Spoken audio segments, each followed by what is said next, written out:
is the place for you. No need to complicate it. It's best to keep it basic. Open the book, the word is self-approved. He's Alpha and Omega, the answer since the early ages. What you should do is learn about the greatest. Just so you know, our door is always open. Let's study together instead of debating. Share our differences. Let love heal all that's broken.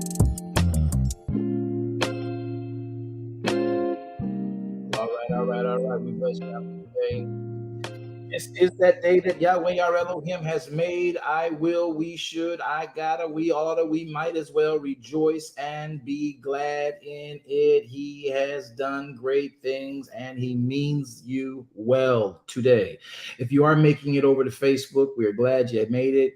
YouTube, we're glad you made it. I'm sorry it took us whatever we had with all of our complications, but we're here today and we're ready to get going with what we want to share, as it were, in study time of Torah alone and cross-reference out from it about what Elohim would for us. The commandment that we know about that Elohim has given unto us is that, and when you come over on Facebook, YouTube, please hit heart sign, hit like sign. Please, would y'all do that and make a comment? Let us know that you're here. But more importantly, the comment I want you to make, let me be real. I want you to say, Baruch Hashem.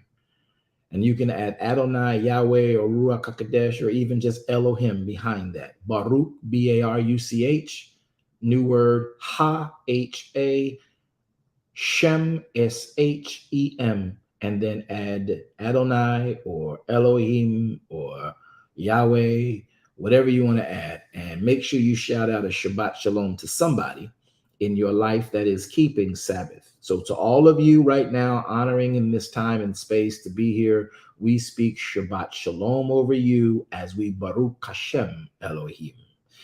All righty, it's a joy to be with you. And we were having a little bit of a conversation while we got through some technical difficulties on our video streaming. And I'm just sitting here in my den and thinking on how Elder Rogers, time flies, man, when you're having fun. Anybody having fun keeping Shabbat over these years? Since yes, sir. Have you guys noticed how fast the week goes when you leave Shabbat and you look forward to Shabbat coming back? I don't know about y'all, but when I leave Shabbat, I'm like, man, 5-6 days till Sabbath. I'm like 3 days till Sabbath. And then Sabbath is on me. I'm like, oh, shoot, it's Sabbath. But time flies when you're having fun. I like that, Tome. Hey, we made it. Listen, but I'm finding that time flies when you're having fun, and I have fun in Shabbat. I wish I knew this. I've been doing it for some decades now, but I really wish I knew it the way I know it now when I was a child. Apostle. I really do. Kerwin's next. What you got? Who's that? Who's speaking? Who's calling my name? There's no sound on YouTube. This is Montgomery. Oh no, we have sound. Yeah, I don't. Yeah, there's nothing. Yeah, I fixed everything on my end. So you might have to go out and come back in. But yeah, we're all good. Everything is locked and loaded, and we're straight. So everybody should have sound. You guys are hearing me out there well? Good. Thank you, Elder Prophet Montgomery. I appreciate you letting us know that. Thank you. I hope you can get your resolve. All righty. Brother Kerwin, we're going to give you the microphone. You got about 2 to 3 minutes, sir, to make a comment statement. We were talking about what has Elohim been doing. What? Go ahead, Brother Kerwin. Brother Kerwin. Hashem Adonai. Shabbat Shalom. Toda. Shabbat Shalom to you, everyone on the platform. And may Yah continue to bless us as we continue to study in His Word on His holy day. Amen. A couple of things I've been watching at, going back over the Bible since we started this platform and seeing Genesis in a whole different light. And I just wanted to highlight in 23, verse 8, where Abraham was called a mighty prince among us.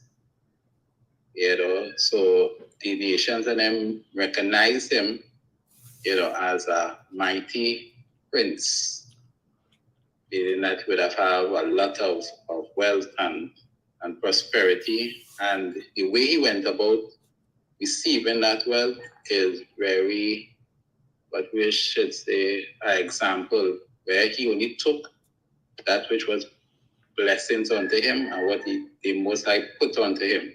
They went out and take others' stuff. He just took what he had blessed him with and what they have bestowed upon him. And that's a commendation for us as we go forward, that Yah will bless us with all we need, as we too will be called mighty kings and queens upon the face of the earth. It's a good statement. I like that. Yeah, that's. And the next thing I just want to highlight, I don't know if you noticed, when I was going through the genealogy in Genesis from Shem coming down the road, one of the things I noticed was the years that they bore children, and there's a negative and a positive throughout the years, meaning that one went from 35 to 30, which is positive 5, and one went from 30 to 34, which is a negative 4. And when I watch in between, I don't know if I'm overthinking because I do that a lot too, but when you watch in between the negative, you will see that there were plenty evil upon the land in the negative parts of the age difference. So from like Noah to Tekra is a negative 41. And we know that between time Noah was born, that how much evil was upon the face of the earth at that time. So that's something to highlight. We can look at that later. We can look at that a little bit later on, Brother Kervin. There is a lot to do with the gematria, and the number system, the value system of the alphabet of the Hebrew alphabet has a Yahweh works a lot in mathematics. He works so much mathematically that there is a numbering system called the gematria, which you and I have related to as geometry. At least that's its origin. And so from there, of course, you have, as my daughter has excelled, and I've had the pleasant journey of watching her go from basic arithmetic, at least American style, into things we all came through in the principles of learning mathematics, addition, subtraction, multiplication, division. And then I think not geometry. What's that A? Starts with an A. Algebra. Algebra. That one I don't like Al or the Gebra it came in on. So algebra. That part. Say it again, sir. I don't like Al or the Gebra it rode in on. And so but from algebra to geometry to trigonometry to and the levels in between, and then to watch and well, I was getting there because there's something before calculus. But my daughter, differential equations, right? She went through all of these stages, and my daughter, by the time she was 12, and the way we would keep Shabbat and we would study and learn, she did something I could never do. She was tutoring college sophomores in calculus. And she was her junior year in high school. Wow. And how I can think numbers, but she does stuff at a different level in her head. So she would always come back and we would talk about certain things. And then when I started to show her the alphabets and the numerical value of the Hebrew alphabet, she could make the equations quicker than I can. And I'm waiting for the day that, so Kervin, I bring that up, not as a boast about my daughter, but as a understanding of the value of the numerical system and the word of Elohim. That's why you have 613 mitzvah. That's why when you tie your knots on the end of your talit, for those of you who have talitot, there is a tying system. There's 5 knots with 8 strings. There's a value in that divided as well as multiplied. Can I say this from this, and we'll come back and touch a little bit later on. I want y'all to realize Yahweh doesn't work in subtraction and addition. You do. Yahweh works in multiplication. Yes. Our attempt at being like Elohim brings division.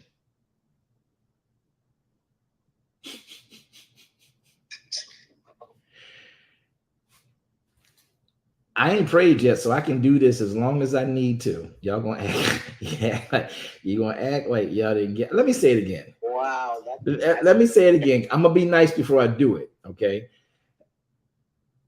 Elohim does not operate in addition and subtraction, though he created it. You and I work in addition and subtraction in the natural realm. Elohim's preference and way he operates is in multiplication. When you and I, in our efforts, because of our knowledge of good and evil, make the attempt to be like him and work in strange fire, we bring about division.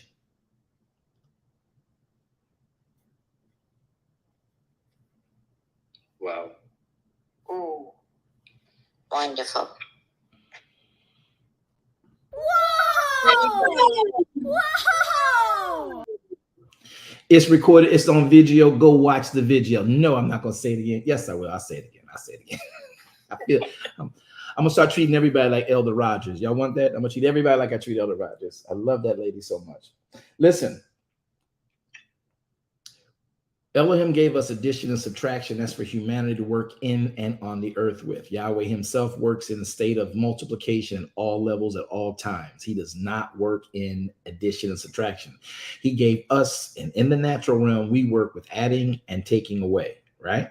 But when we try to find by our knowledge of good and evil a lot of how Elohim works, and then we start working with strange fire and we start being led by different spirits and not his holy spirits, we literally bring about division. Yahweh don't work in division. I think y'all can make enough metaphors from that in its own. So that's just something that these are things I've studied over time and just forget to share, but it takes moments like these questions or statements by Kervin and Elder Rogers and some others who will say stuff that will trigger what I've forgotten to talk about, and just drop that gem. That's a gem. That's a nugget. That's a jewel. I want y'all to hold on to. So whatever the terms are, whatever platform you're on, you should put that up. If it's fire, if it's strong, if it's respect, if it's a nugget, if it's a diamond, if it's a jewel, if it's a gem, you need to post that now in the chats.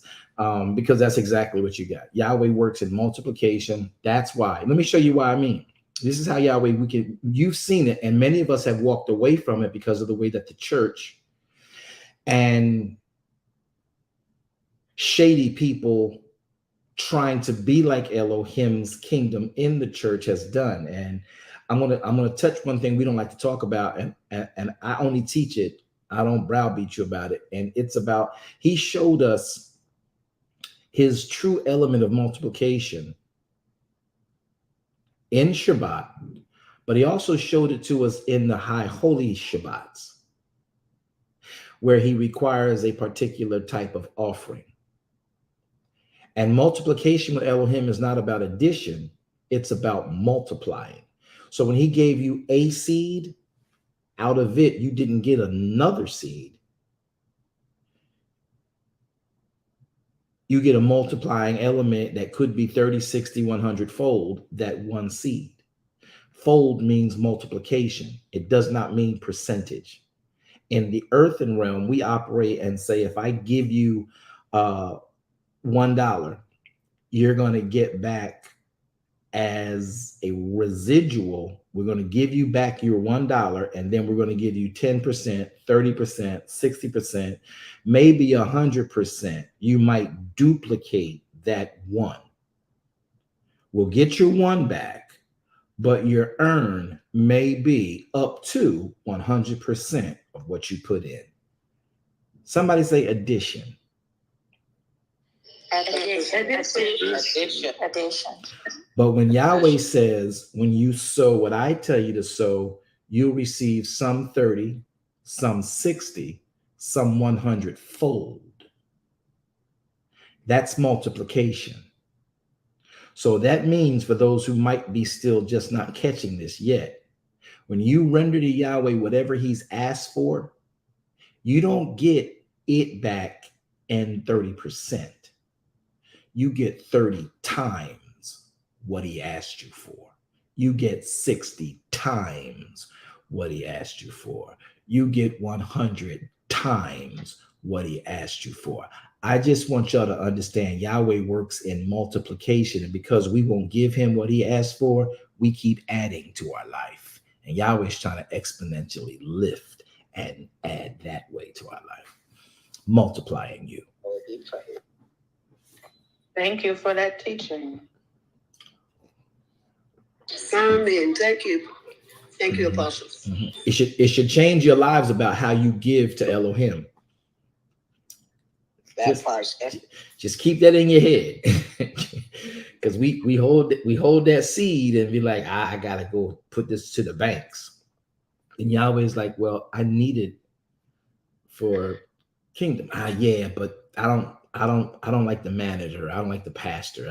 I'm gonna just go over here to my financial advisor and give them this and wait 30 years for them to give me that back and 20% in 20 years. But I'm gonna still love you, and I'll do some, I'll do some sidka along the way. And I was like, oh, that's how you want to live? Okay. I just keep adding day by day. I just be adding day by day. Yahweh's like, oh, okay. I see. Okay. You want me to multiply you? Oh, God, enlarge my territory. Enlarge my territory. Oh, Lord, bless me indeed. One for you, one for me. Two for you, 1, 2 for me. You can play that add game all you want. Yahweh wants to multiply you out of your obedience.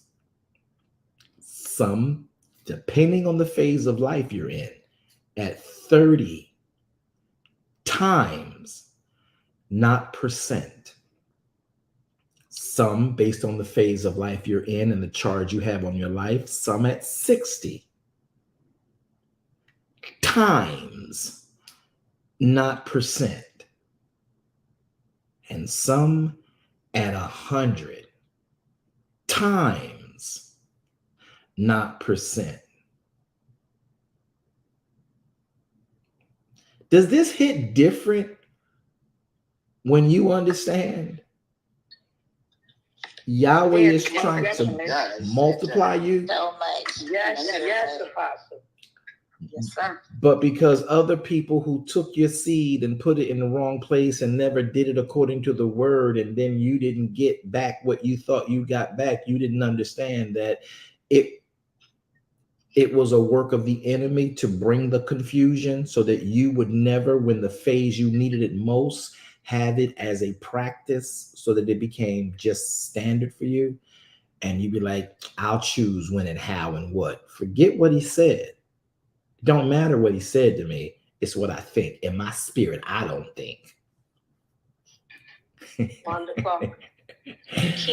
So I want y'all to understand. I want y'all to understand that Elohim works in multiplication. Most importantly, his multiplication. Let me show y'all. His multiplication comes in compliance. How many of y'all were with us over the last 3 days since Thursday? And we were dealing with Abraham, chapters 20 through 21. And Abraham's wife was taken. And the instruction of Elohim for Abraham was to follow peace with all men, right? And so he finds a way to articulate to the king Abimelech, who did him wrong and took his pearl of great price, his wife, Sarai, and had plans. And Yahweh stopped Abimelech from contaminating the gift that is Avram's wife. And so Abraham doesn't try to, get at Abimelech. He's just trying to find and buy this time to get his wife back. And Yahweh fights for him. Anybody want Yahweh? Anybody want Yahweh? Anybody want Yahweh to fight for me? If you want Yahweh to fight for me, come off mic and say, Yahweh, fight for me.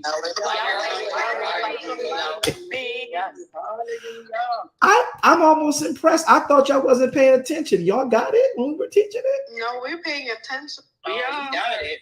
If y'all believe, say it again. Say, Yahweh, fight for me. Say it in the Sabbath.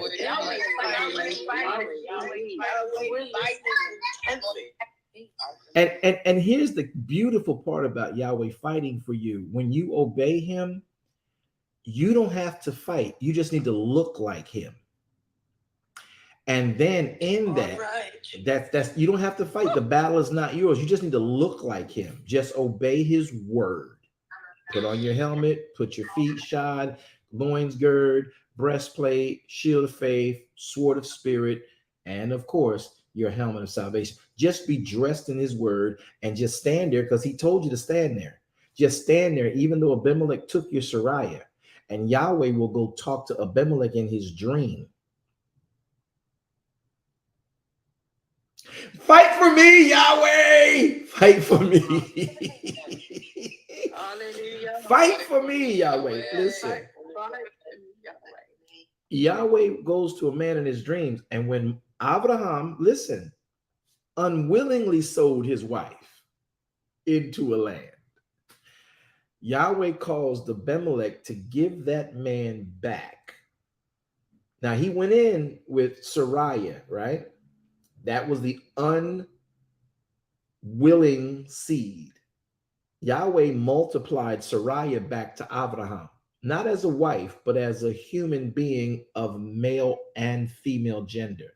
Because by time Yahweh finished with Abimelech, because Abraham obeyed his word and didn't try to start a war or fight and everything, Abimelech of his own, good measure, pressed down, running together, gave into the bosom of Abraham. Granted, Yahweh talked to old boy, but Abimelech sowed men servants. Somebody say plural. Y'all don't get this yet. I'm not gonna be off of this for about 5 weeks. I want y'all to get this. Y'all follow me on this. Stay off, keep your finger on the mute button because I want y'all to really engage on this. Abraham had taken from him his wife. Somebody say singular. Singular.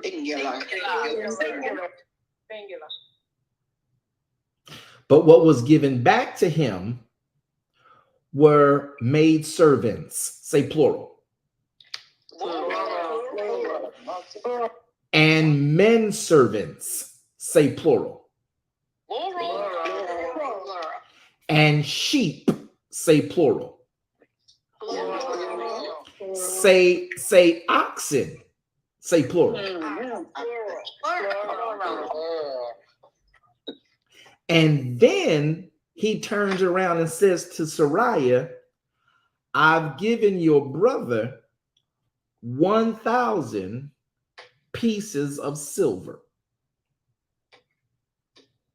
Can y'all say 1,000 is plural? Now let's play with the multiplication game. Since we're here, I want to finish it. because I want y'all to stop letting what happened by foolishness in church stop you from complying with Yahweh so he can multiply you. Listen, Abraham gave unwillingly, but it was a mandate. He gave one. He received back manservants, sheep, and oxen, and silver. Did y'all notice it was 5 items? Yeah. Didn't notice that. No, I didn't notice that. And every item takes care of the other items given it. Wait, what? Wow. I I didn't notice that. Right. What? Say that again. Wow. Redress. Yeah, redress. And every item takes care of it. Listen, he gave them sheep and oxen. You know what the sheep and you know what the ox do for the human it was given to. Then he gave them men servants and maid servants to take care of those sheep and those oxen. Then he gave them 1,000 pieces of silver. That's feed, that's water, that's resource to make sure that that which was given is taken care of. So when Yahweh multiplies you, he not only multiplies you, he makes sure that it is self-sufficient. Somebody say sweatless victory. Oh, No, God, that's Victory. Sweet healthy. Victory. That's good. Victory. Help me off the floor. Yahweh. You better get up, Brother Ben. We're in Sabbath. I got back up. I'm back up. Okay. Do y'all understand that? Yeah. Wow. Now I told y'all to say plural at the different things, right? Men servants, maid servants, oxen, sheep, and silver. But here's the catch. There were 5 different categories. That's plural. Yahweh is a multiplier. Hallelujah. His word in your life is designed to multiply you. Can I help you with one more piece about multiplication? Yes. Yes. Oh, now y'all want to know. Okay, cool. Yeah, we want to know. When Yahweh talks from the sense of mathematics and multiplication in general, if you look at the human body, and I'm not going to get into this, we're not going to do a whole bunch of scientific stuff. I just want to make sure you understand this. When there is an infirmity in your body, there are these white blood cells. In some instances, this is not in all, but in some instances, there's this multiplicity of white blood cells that rush to that one issue to try and escort it out the body. Phagocytosis.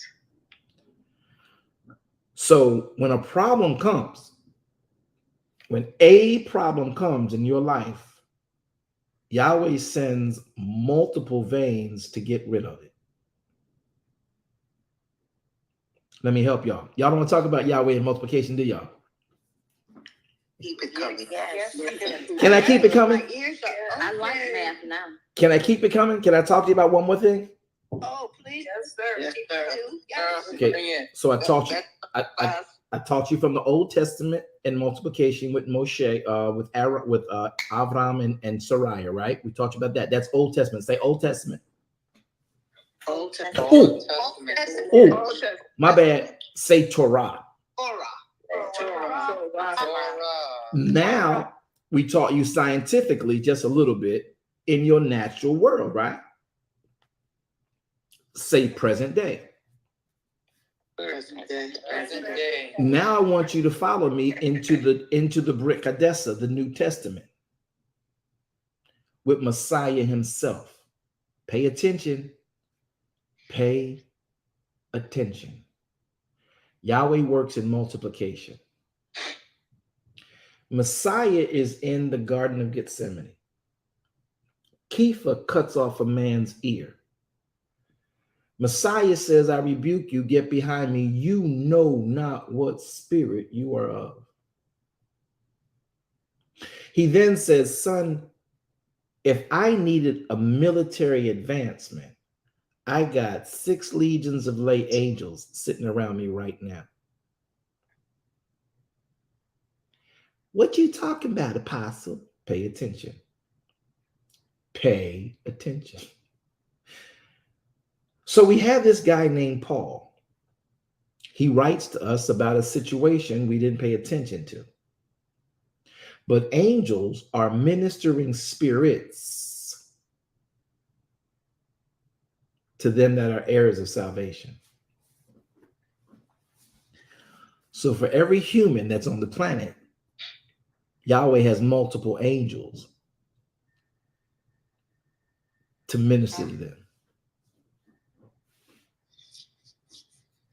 You don't have one angel. I knew y'all wasn't ready for that one. Let me get back to To Sabbath. Let me get back. And so we forfeit so much because we don't understand compliance. And only those who are heirs of salvation gets the aid of the ministry team called angels per person. Yahweh be praised. Hallelujah. It's All I heard was guarding angels. We have more. Yeah, y'all was told, oh, this is my guardian angel. No, beloved, you don't have just one. You don't have just one angel. Mods, you don't have one angel.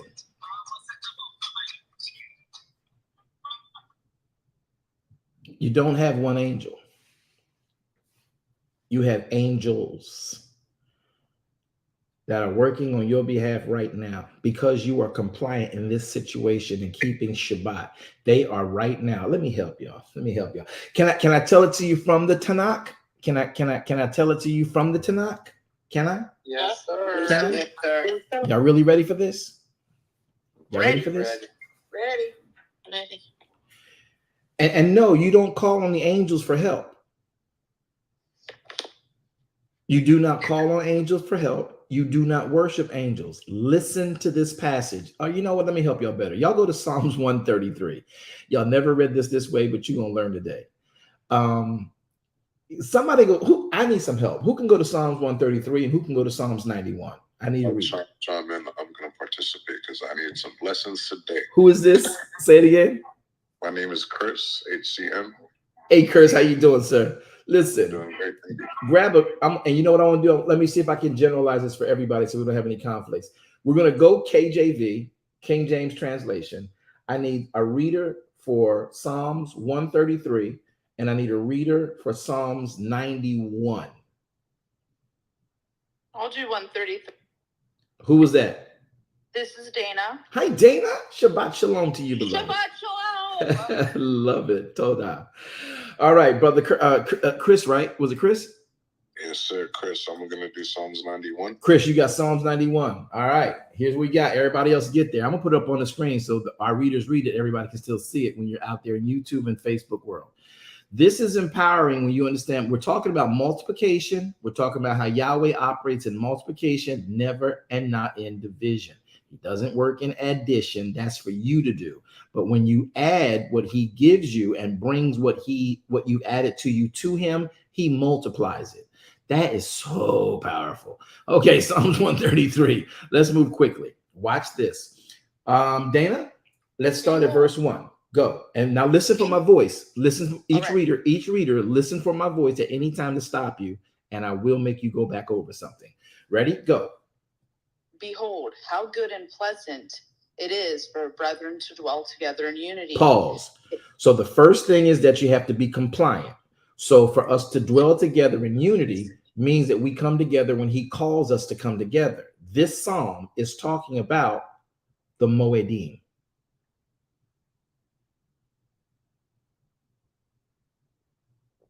Amen. That's so wild. Right. That's what I'm waiting to hear. So when he says how good and how pleasant, that's two things. It's good and it's pleasant. We just assume that we talk like we talk in the English vernacular today, that we're saying, oh, it's good. Oh, that's very, very, very nice. I don't like when people do that. Oh, that's so very, very, very, very nice. Very nice is sufficient. I don't need more varies. It's the same thing. Okay, so it's like, so here's the catch. Oh, how good and pleasant. So the word good here, and if you're on the screen with me, hold that thought. Don't go nowhere, Dana. Chris, stay with me. Don't get lost. He says how good. The word good here is the word tobeh. And the word tobe means it is a masculine and or feminine.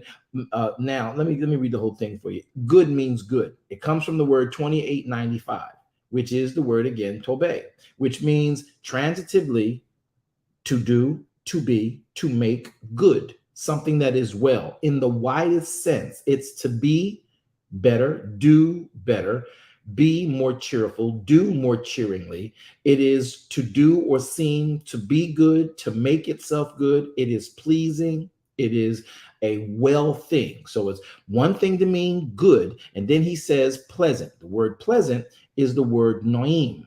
That word noim means delightful or subjective.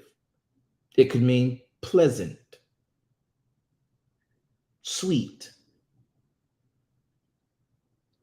So good and pleasant are two different things, though they are relative to something that is advantageous. This is deep, because when Yahweh says, when you come to me in the days I've called you, oh, how good, oh, how pleasant it is for the brethren, those of the compliance, those of the instructions, to dwell together in unity. What does it mean to dwell? The dwelling means yashab. It means to properly sit down. It means by implication to dwell somewhere and remain there, to settle into that ideal and marry the concept. It means to continue in that place. It means to habitat in that place, haunt that place. It means to lurk there. When we dwell together, the word together is the word yachab. It means as a unit. Ooh, unification, uniformity. It means alike.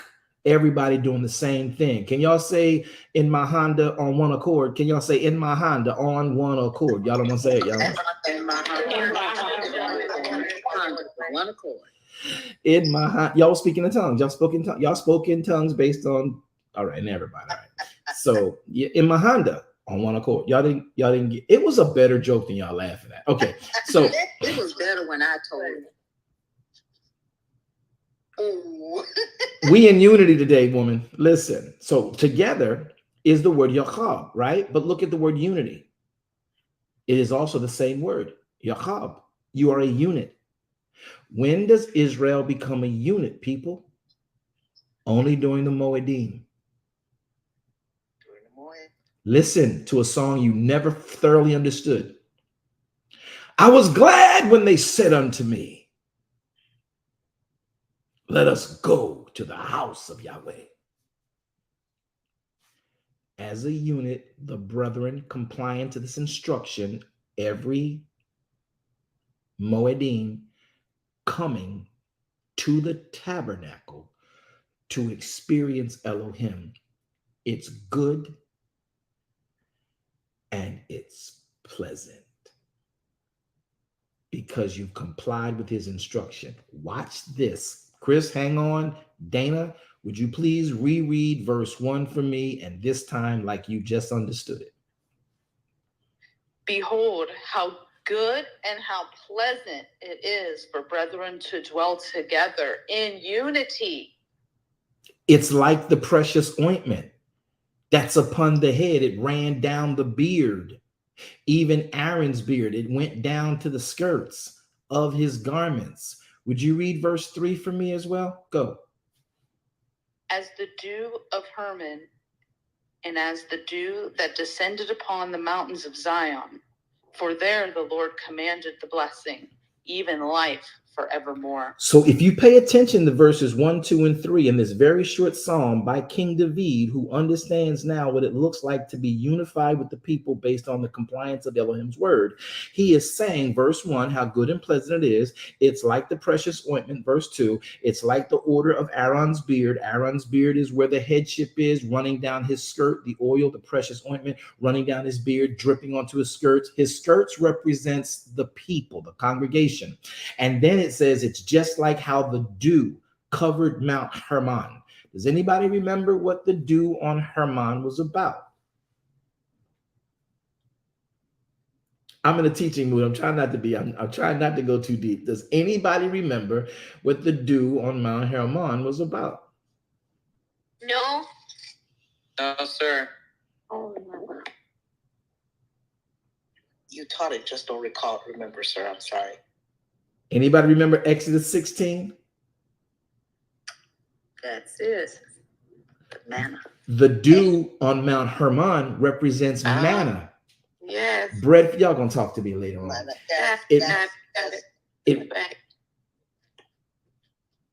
Are y'all there? Yes, sir. Yeah, We're here. we're here. We got it. Yes, we're here. And nobody fell out. Because you've never read that before in Psalms 133. Not like that. Surely didn't. He's referencing how he blesses you. Remember when Aaron and Moshe were in the wilderness and they needed manna. Yahweh would bring dew down on Hermon. They would then go out and collect what the dew brought. What did the dew bring? Manna, sufficiency from heaven. Guess what? One man got an omer of coriander seed. One man got all of this manna that came. I'm going to leave that alone. Let me go back because I got to let Brother Chris read. So listen to this. Listen to this. Multiplication. Somebody say multiplication. Yes, sir. All right. Y'all go back on mute. I want y'all to hear this. The only one I want off mute is Dana. It says, as the dew of Hermon and as the dew that descended upon the mountains of Zion. Y'all know what that means, right? Plural. Then he says, so if you really read Psalms 1 the way David was trying to communicate the message, here is how it would read. When I tell you, Dana, read verse 1, and then I want you to go down and read verse 3, but you start after Zion. So read verse 1 and then start after Zion in verse 3. Dana, can you do that? Yes. Go, Dana. Behold, how good and how pleasant it is for brethren to dwell together in unity. For there the Lord commanded the blessing, even life evermore. Y'all haven't been keeping Shabbat, haven't been keeping the Moedim, and that's the only place Yahweh commands the blessings. Oh.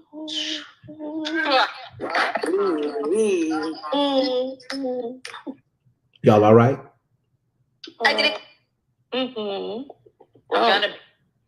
No wonder David says, I was glad when they said unto me, let us go to the house of Yahweh. I wish I had some folk in here. Help me, Ruach.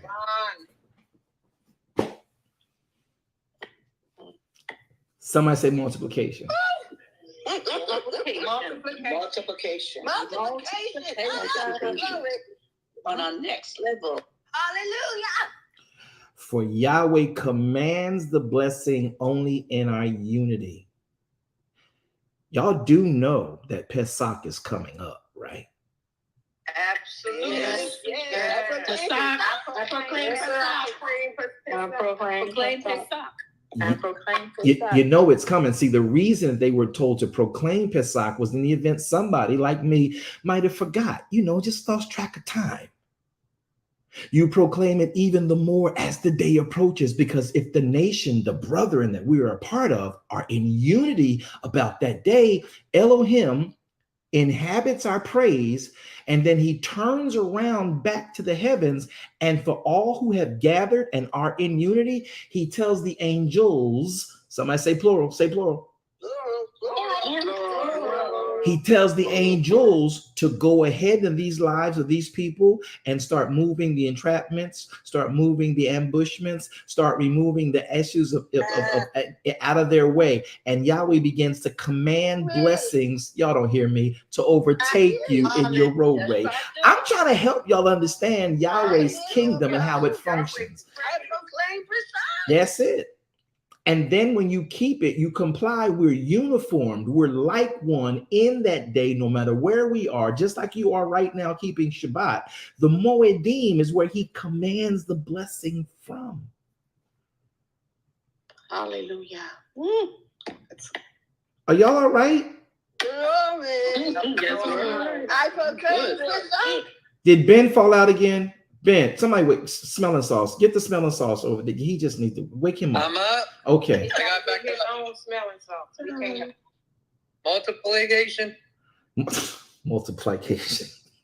He's just drunk. He's just drunk in the spirit.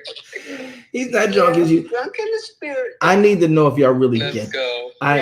Brother Chris, do you get that, Brother Chris? Because you about to get the next piece that's going to hurt everybody. Can you, Chris? You good with that? You understand that, Chris? I don't know a thing. I'm just here to learn. Yeah, I'm the last one you want to ask.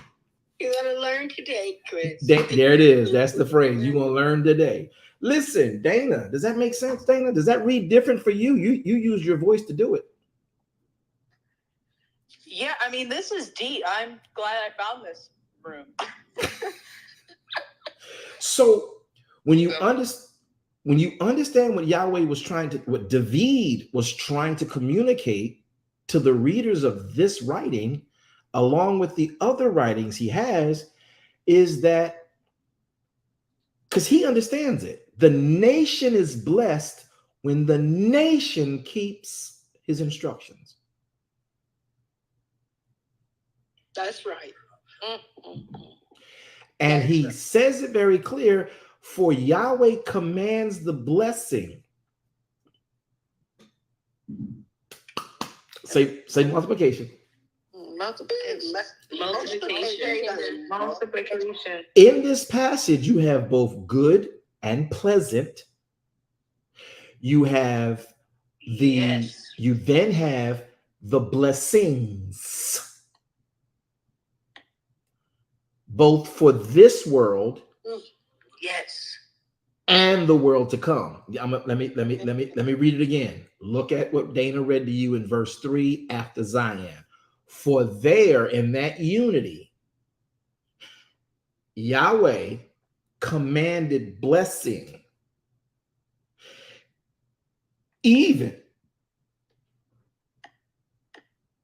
life evermore. even. You get the plurality here? Yes, sir. Yes. Yeah. Is that the counting the 1 for me, 1 for you, 2 for me, 1, 2 for you, 3 for me, 1, 2, 3 for you? You understand this? This is Elohim. He don't work in multiplication, just addition. He works in multiplication. So now we find that you have a time and a season to honor him in.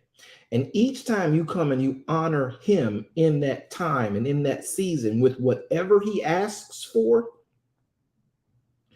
he multiplies it.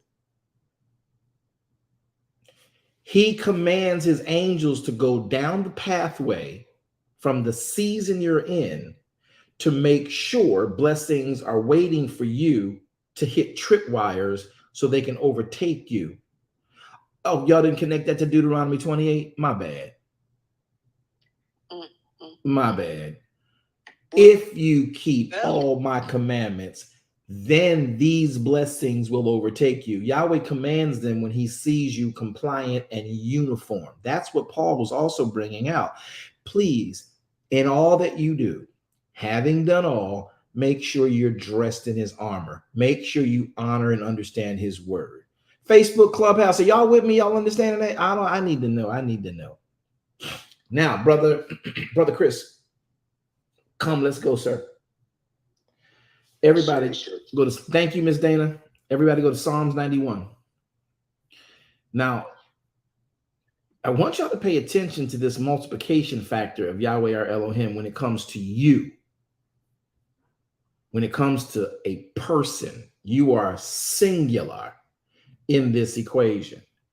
But when Yahweh blesses you, he tries to do it in multiplication in a pluralistic way. Watch. Verse 1, my brother, would you read for me? He that dwelleth in the secret place of the Most High. Wait a minute.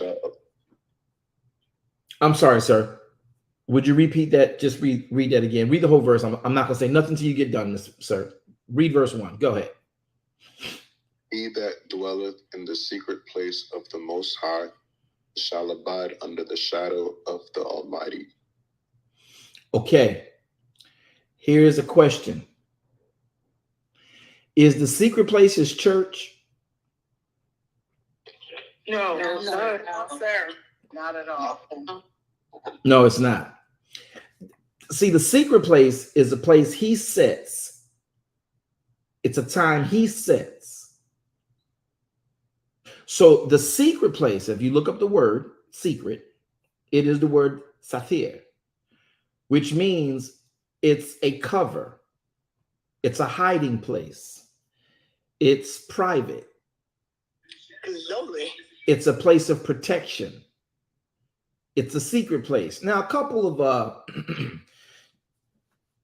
delivered, perverted individuals use this to simply mean the bedroom, because the secret place is the bedroom. That's where the impregnation happens, So if you come in my house, you can sit out in the great room, you can sit out in the foyer. I might even let you sit at the nook in the kitchen, and you might even get to eat dinner on official days, right? But my bedroom, yeah, that's really kind of private.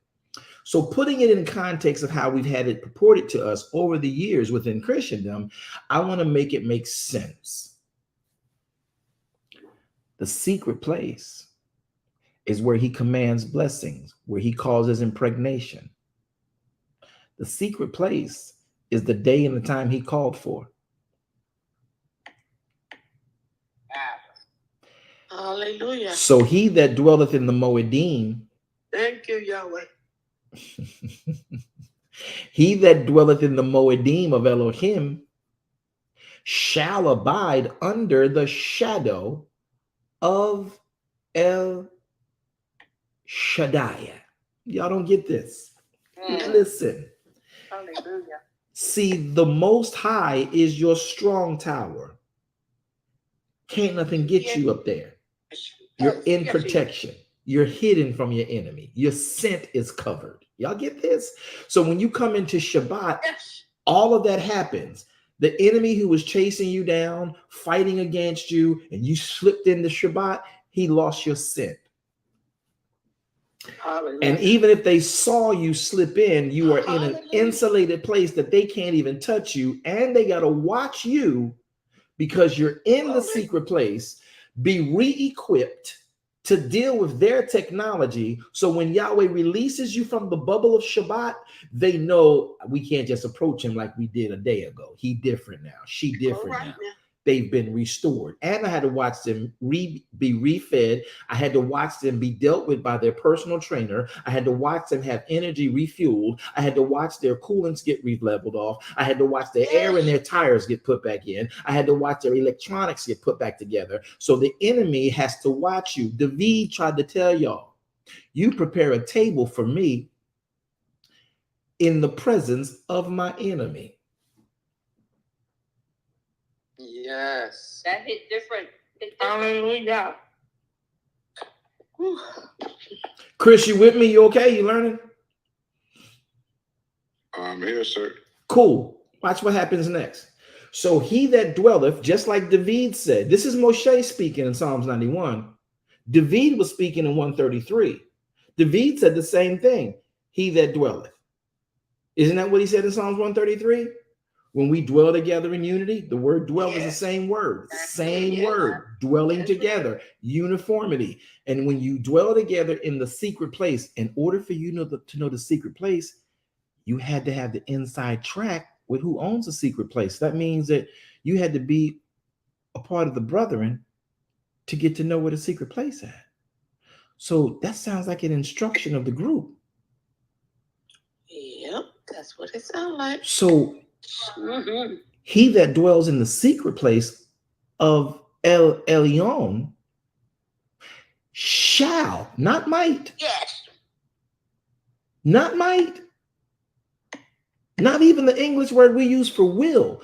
This word is shall. Look at the shalls of Elohim. I want y'all one day to understand the shalls of Elohim. I'll come back to it. I can't pull it up right now on this app because it won't give me that word to pull up. But when you look up what shall is, it's different than will. It's a promise on a promise that this is going to happen. When you dwell in the secret place of El Elyon. Somebody say the Moedim. The Moedim. You shall of assurance abide under the shadow of El Shaddai. Okay, y'all don't believe me. Look at the word Almighty. The word Almighty is the Strong's text, the index word that says H7706. That is the word Shaddai. It means and comes from a concept of the Almighty, but it comes from the word 7703. Look at what 7703 means. It means primitively by root, powerful. Here's the word I want you to pay attention to. It can be passive, but this word powerful means it's impregnable. By implication, it can also mean by swing of the pendulum, rage, death, a destroyer, an oppressor, a robber, a spoil, or a spoiler. But when El Shaddai, the word is El Shaddad, right? This is Shaddad, right? But this word for Almighty is also the word that represents, say multiplication, y'all. Say multiplication, y'all. Multiplication. When it hits, I want to hear y'all. When it hits, I'm gonna pause just to see if y'all get it. The name for Almighty Elohim, the name for El Shaddai, references the multiple-breasted one. Wow. Hallelujah. Hallelujah. Yes. Multiplication.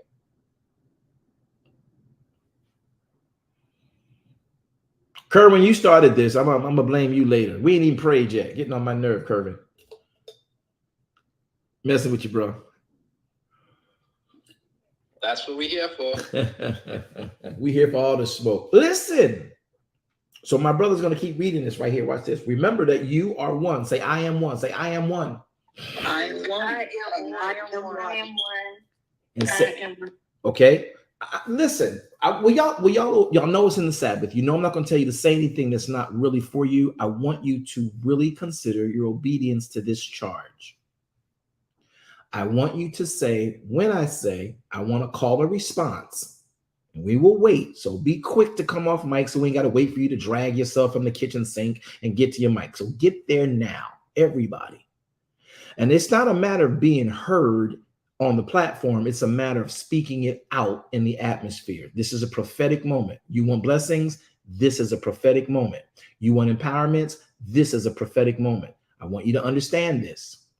Get to your mutes. Get to your microphones, and when I say repeat this, repeat exactly what it said. Do it quick. Don't worry about screaming it. Just get it uttered.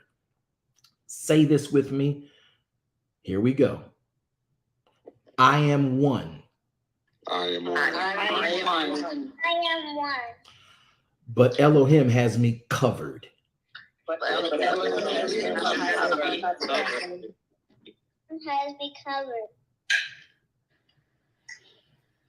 Thank y'all. Brother Chris, let's keep reading. Sir. Verse 2. Verse 2 says, I will say of the Lord, he is my refuge and my fortress. My God, in him will I trust. Read on. I will say, keep going. Yep, verse 3, go. Surely he shall deliver thee from the snare of the fowler and from the noisome pestilence. He shall cover thee with his feathers. Hold it. And uncover. Hold it. He shall cover who? With what? So verse 4 says he shall cover thee. Thee is singular. Feathers are plural. I'm going to leave y'all alone for a minute. We get there. We'll come back. Ooh, come on. Got it now, sir. Come on. Could you keep reading verse number 4 for us, sir? Yes, sir. He shall cover thee with his feathers, and under his wings shalt thou trust. Hold on. Trust. So wings are plural. Plural. You are singular. So his plural wings have plural feathers for you. Come on. Hallelujah. Hallelujah. El Shaddai.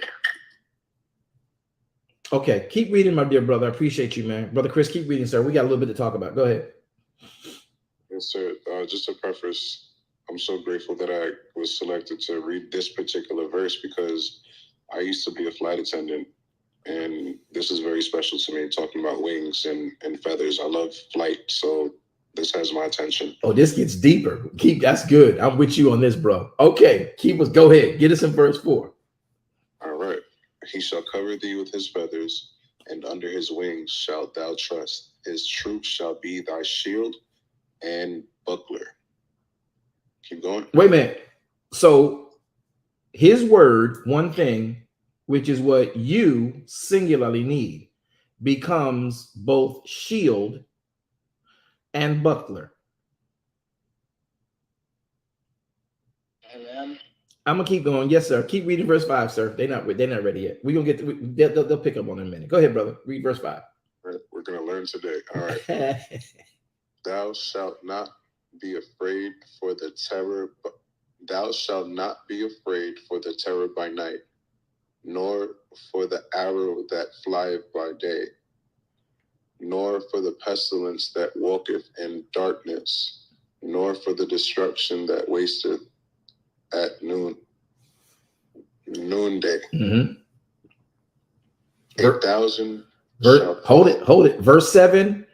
Now everybody's mind is set. Read verse 7, sir. 1,000 shall fall at thy side. Wait a minute. So 1,000, can y'all say plural? Plural. Shall fall at your side. Say singular. Singular. This is gonna blow your mind. You mean to tell me that the enemy had dispatched thousands for little old me? Yes, sir. Hallelujah. Wow. Y'all gonna learn Greater today. those that are for you than those that are against you. Listen. You mean to tell me when you say if it ain't one thing, it's another? That's because the enemy of my faith has sent thousands to make sure I never come back into that one element of truth. So the enemy sent thousands after little old singular me. Y'all never gonna read this passage again the same way. Y'all learn why I keep y'all in Psalm 91. He says, 1,000 shall fall at your side. Read on, bro. 1,000 shall fall at thy side, and 10,000 at thy right hand. Wait a minute. But, okay. Wait a minute. His truth is my shield and my buckler. Can I help y'all? Yes. Yes, sir. Yes, sir. The shield is what you put on your body. The buckler is what you hold in your hand. Y'all gonna learn today. Good. So the 1,000 that came at you, the enemy sent, when they hit up against you because you got on truth, his truth, it's going to repel thousands that hit against your shield. And when you swing your hand, there will be 10,000 that fall because of the buckler in your hand, because you have kept his truth. I wish you hear me today. Yahweh, we praise.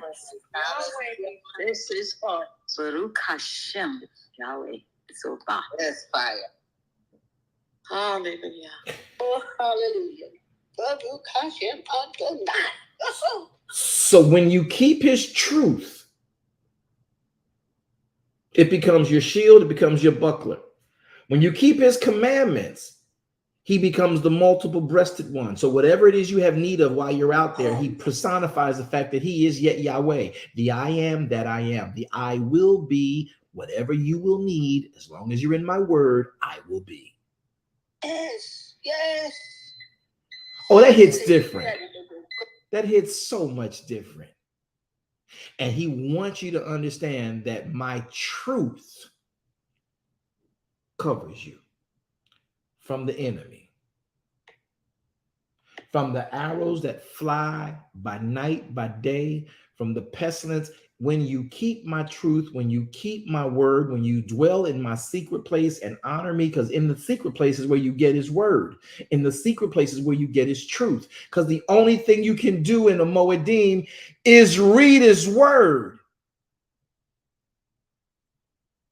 Y'all didn't know that, did y'all? Yes. Yes. Y'all think Moshe was tripping? You think David was tripping? They was just saying stuff to be saying stuff? These are two very successful nations that have an unprecedented success rate because they understood the brethren in unity with the commandments of Elohim's word. Like the dew, Mount Hermon, manna. Blessings to defeat my enemies, autonomy, even life evermore. When you understand the secret place of Elohim, when you understand what Messiah said when he says, my body in this earth has angels, thousands, covering me. I didn't need your little knife. Anybody remember the story called Harlem Nights? I hate to do this, but Yahweh is like, this is the best story to give y'all. Remember Harlem Nights? Yes. Do you remember Arsenio Hall?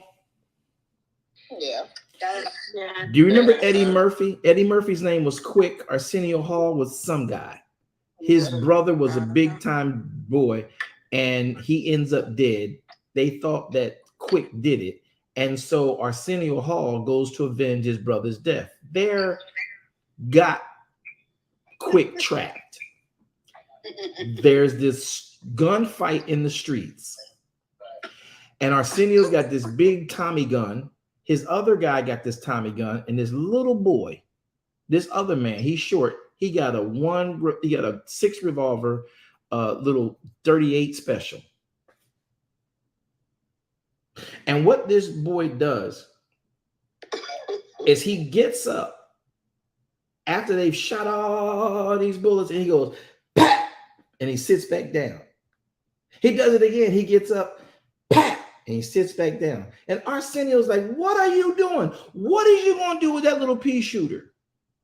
See, what Yahweh needs you to know is that when you are resting in him, there is nothing that can happen to you. There is nothing that can hurt you, that can harm you. And when you are operating without knowing your full potential, what you have with you, you are not some little pea shooter. You got angels all around you. You try to handle it in your own might, you're gonna lose. You got so much more. You ain't some little pea shooter. People talking about, I chase demons, I chase ghosts, I chase devils. No, you don't. When you're in his word, the angels keep them from you. Amen. You go chasing for a devil and a demon if you want to. Ain't your job. You ain't prepared for that. You can't handle that. Are y'all all right with this? Yes. Yes, We got to get Brother Chris down to this next passage. We got to get Brother Chris down to this next passage. So verse 7 says, 1,000 shall fall at your side, 10,000 at your right hand, and it shall not come nigh you. Only with thine eyes shalt thou behold and see the reward of the wicked. Only with thine eyes shalt thou behold and see the reward of the wicked. Mm-hmm. Keep reading, sir. Because thou hast made the Lord, which is my refuge, even the Most High, thy habitation. Listen, he says, because you have made Yahweh, who is your refuge, even El Elyon, the Most High, your habitation. Wait a minute. So that means you keep the Moedim. Because that's the Most High's habitation. Oh, you didn't read verse 1? He that dwelleth in the secret place of the Most High.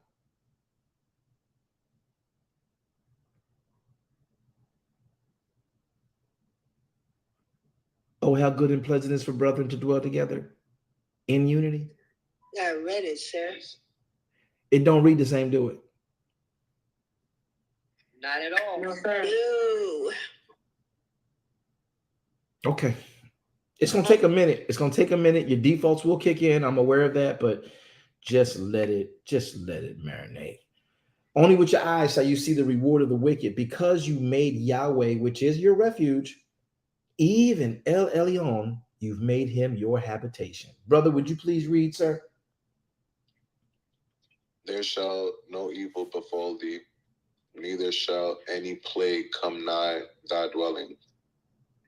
For he shall give his angels charge over thee, to keep thee in all thy ways. Stop, brother. Stop, brother. Stop, brother. Stop, brother. Stop, brother. Stop, brother.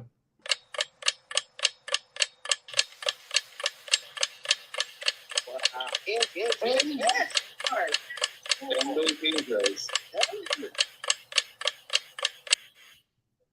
If you understood what just happened in that passage, would you please shout multiplication? Multiplication. Look at verse 11. If you understood it, you should be screaming. When we read this next piece, I'm going to read verse 11 one more again. He says, "For he shall give his angels charge Hallelujah. over you."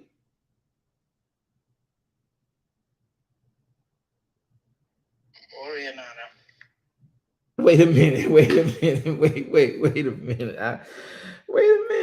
Wait a minute. Little old me gets angels. Yahweh don't work in addition. You don't get a guardian angel.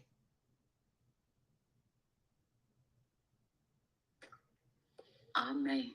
I don't think we got that yet. Yahweh be praised. You don't get an guardian angel. You get a host of angels. Somebody give Yahweh Sabbath high praise.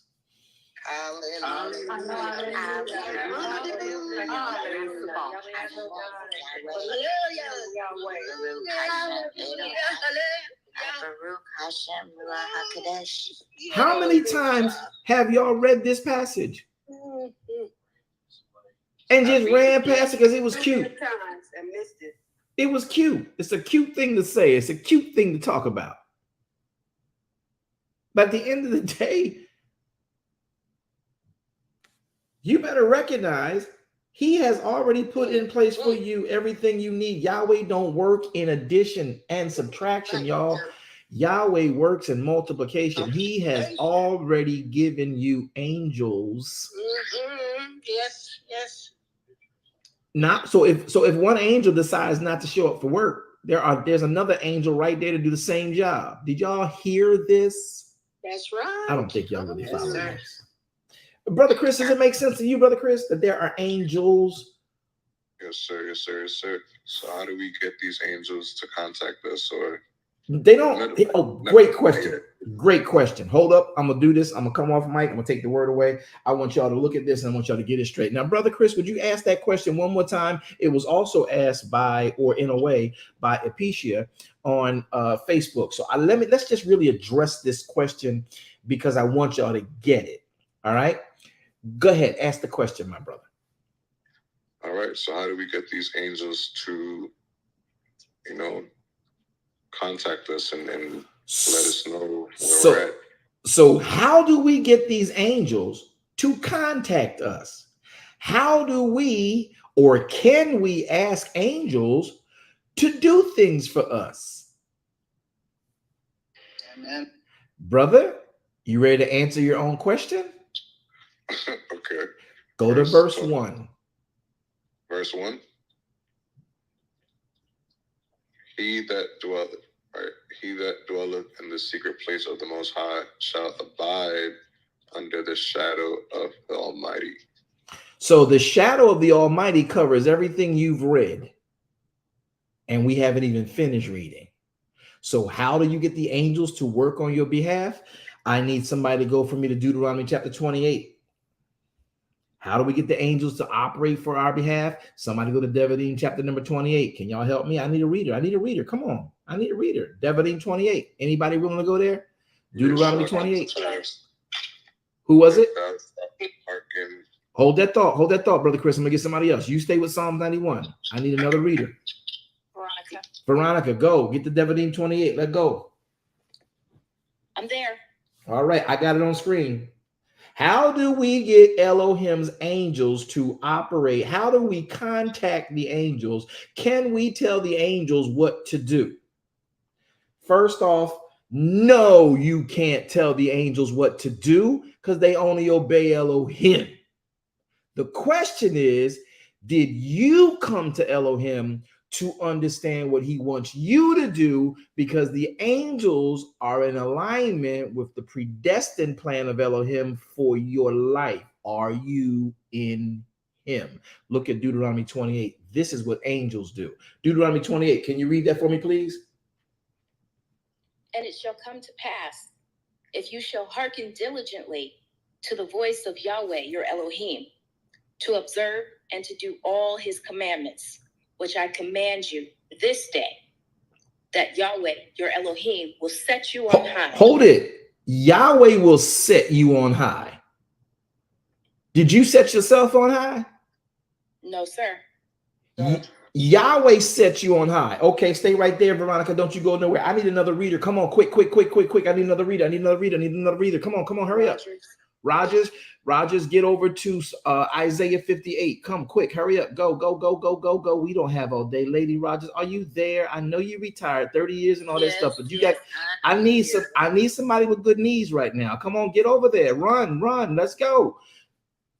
All right, y'all stay saved, y'all. Just stay saved. We having fun. Some of y'all, oh my God. Listen, go to Psalms, Isaiah 58. Stay there. Veronica, stay in Deuteronomy. Roger, you at Isaiah 58. I'm gonna put it on the board for you that are watching. Can you read verse number 14 for us, please? Matter of fact, read 13 through 14, Elder Rogers. Can you do that? Because I want y'all to really understand this. Go.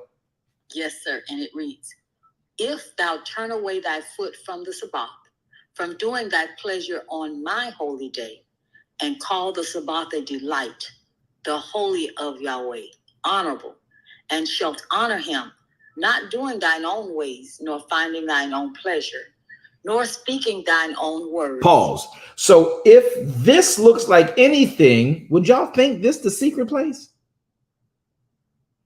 Yes. Absolutely. Yes. Okay. Yes, sir. Oh, they hit a little different, don't it? Mm-hmm. Mr. Walker, it's the for me, lady. Yes. That's the secret place. Y'all do know y'all in it, right? Right now. Yes, absolutely. So, We are. Veronica, the last sentence you read before I made her stop. Read the last sentence in Deuteronomy 28. Go, read it. Yahweh, your Elohim, will set you on high. Pause. Can you read that verse, the whole verse again? Go.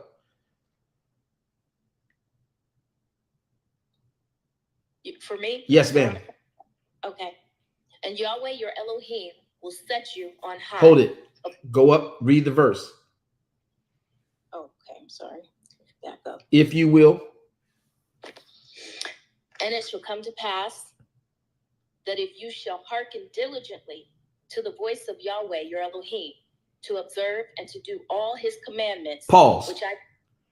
So do y'all think Elder Rogers verse 13 is what he's talking about? Yes.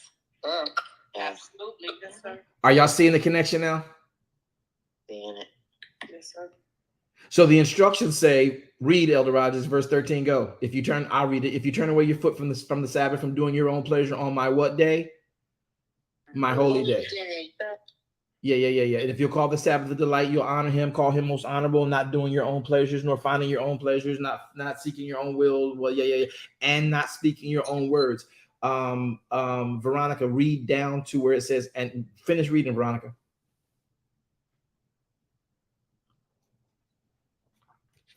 Veronica.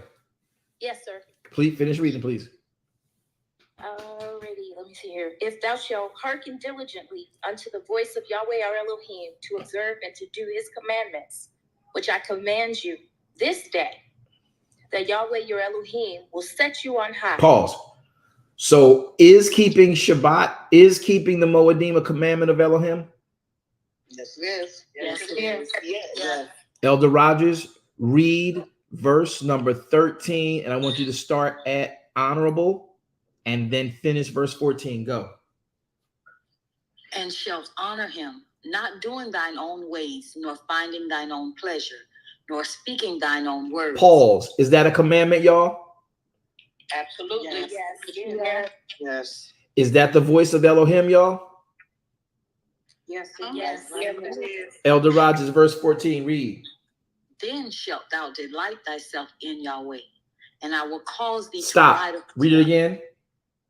Then shalt thou delight thyself in Yahweh, and I will cause thee to ride Stop. upon the high places. Read it again.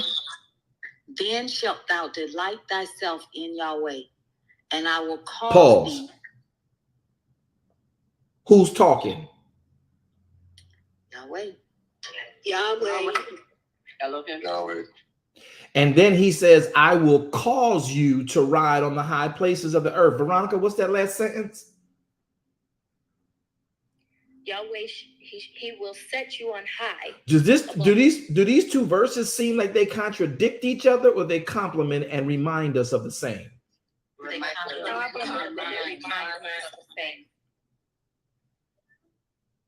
So in verse 14, he continues to say these words very specifically. He says, and Yahweh says, I will cause you to ride upon the high places of the earth, and I will feed you with the heritage of Jacob.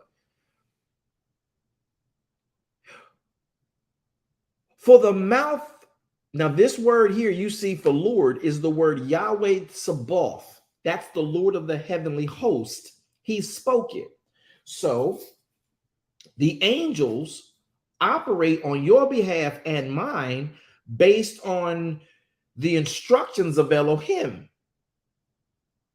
The instructions of Elohim are sounded off when we delight and dwell together in unity, for there Elohim commands the blessing. You and I don't tell the angels to do nothing, because we would use them like they was genies in a bottle. They can't even do that. Yahweh is the one who puts the plan in place when you bring your behind in compliance with his. And then the angels operate on the plan of Elohim. As long as you're in it, the blessings find you, they follow you, they protect you, they cover you. And that's how you get the angels to operate in your life. So we're all just puppets under Yahweh, pretty much. No, not puppets, because you have your own free will. You can choose. There's a song, y'all know, when he gave me a secular song in the Sabbath day, it's a revelation, right? It's a song by a group called, ironically, Black Sheep. And the song said it this way. I'm gonna give you the hook. You can get with this, or you can get with that. But this is where it's at. you understand? This is where it's at. So you have the right to choose this day who you're going to serve. So puppet, no. He's not a puppet master. I despise that phraseology. And not by you, Brother Chris. No, not by you, Brother Chris. It is something that we've said within Christendom, trying to be deep sermonically. He's not the puppet master. He's the creator of all life. And he gave us free will. If he was the puppet master, he would keep me from my proclivities. I wish he would put some strings on me, please, Yahweh. Somebody say there's no strings attached. There's no strings attached.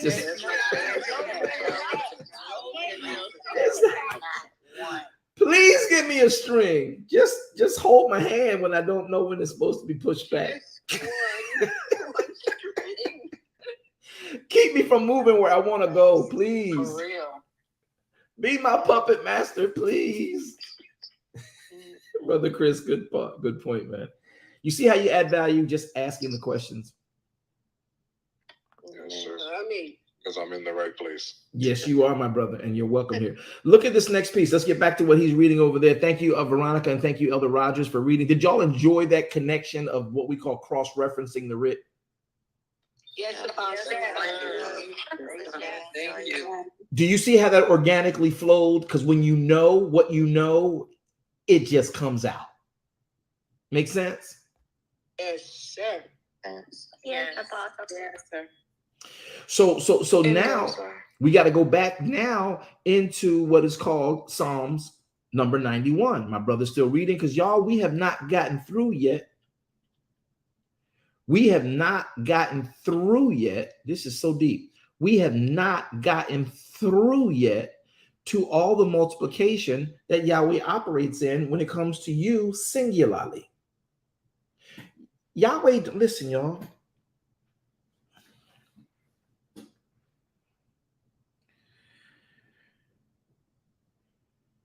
Your blessings, though preferred, your world of life, though preferred to be in unity with the brethren,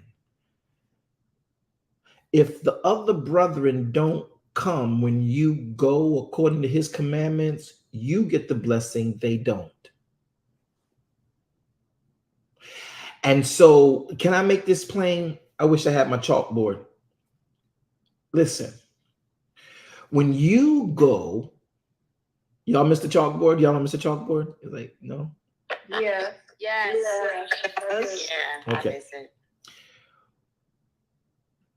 When you have an instruction from Elohim to meet him at a certain place, all of us here, let me just put it together. Me, Brother Chris, Sister Dana, Tangelia Harrison, and Minister Wanda. We all got the instructions to meet Elohim at this time, at this place. And he says to meet me there.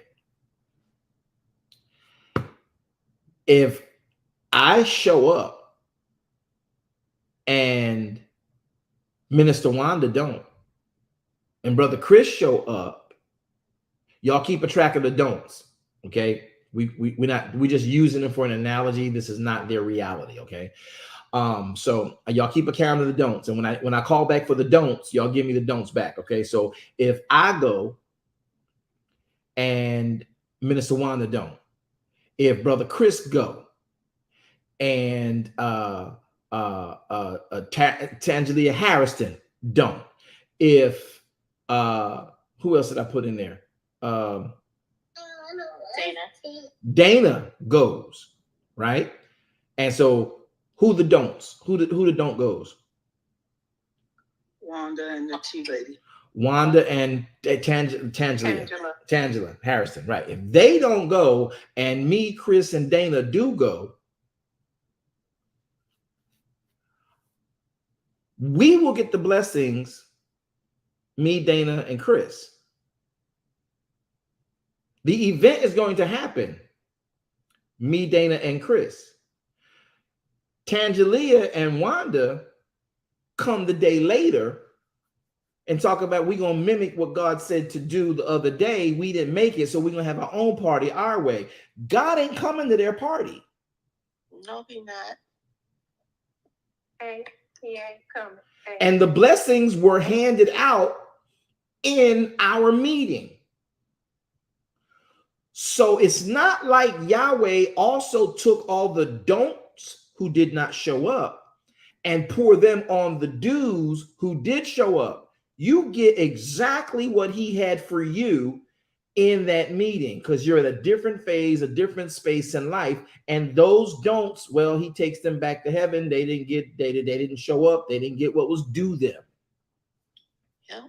He don't spread that out over the ones who did show up. Stop that lie. What's for you is for you.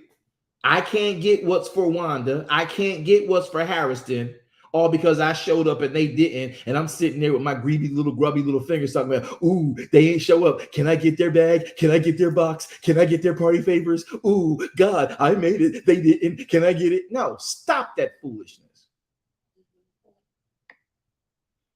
Now, here's the next thing.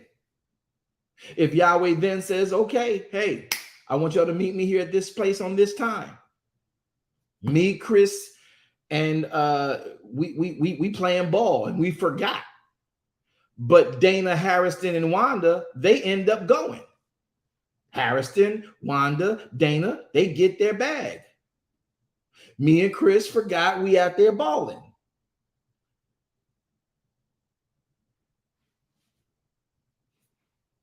They're going to get what was theirs.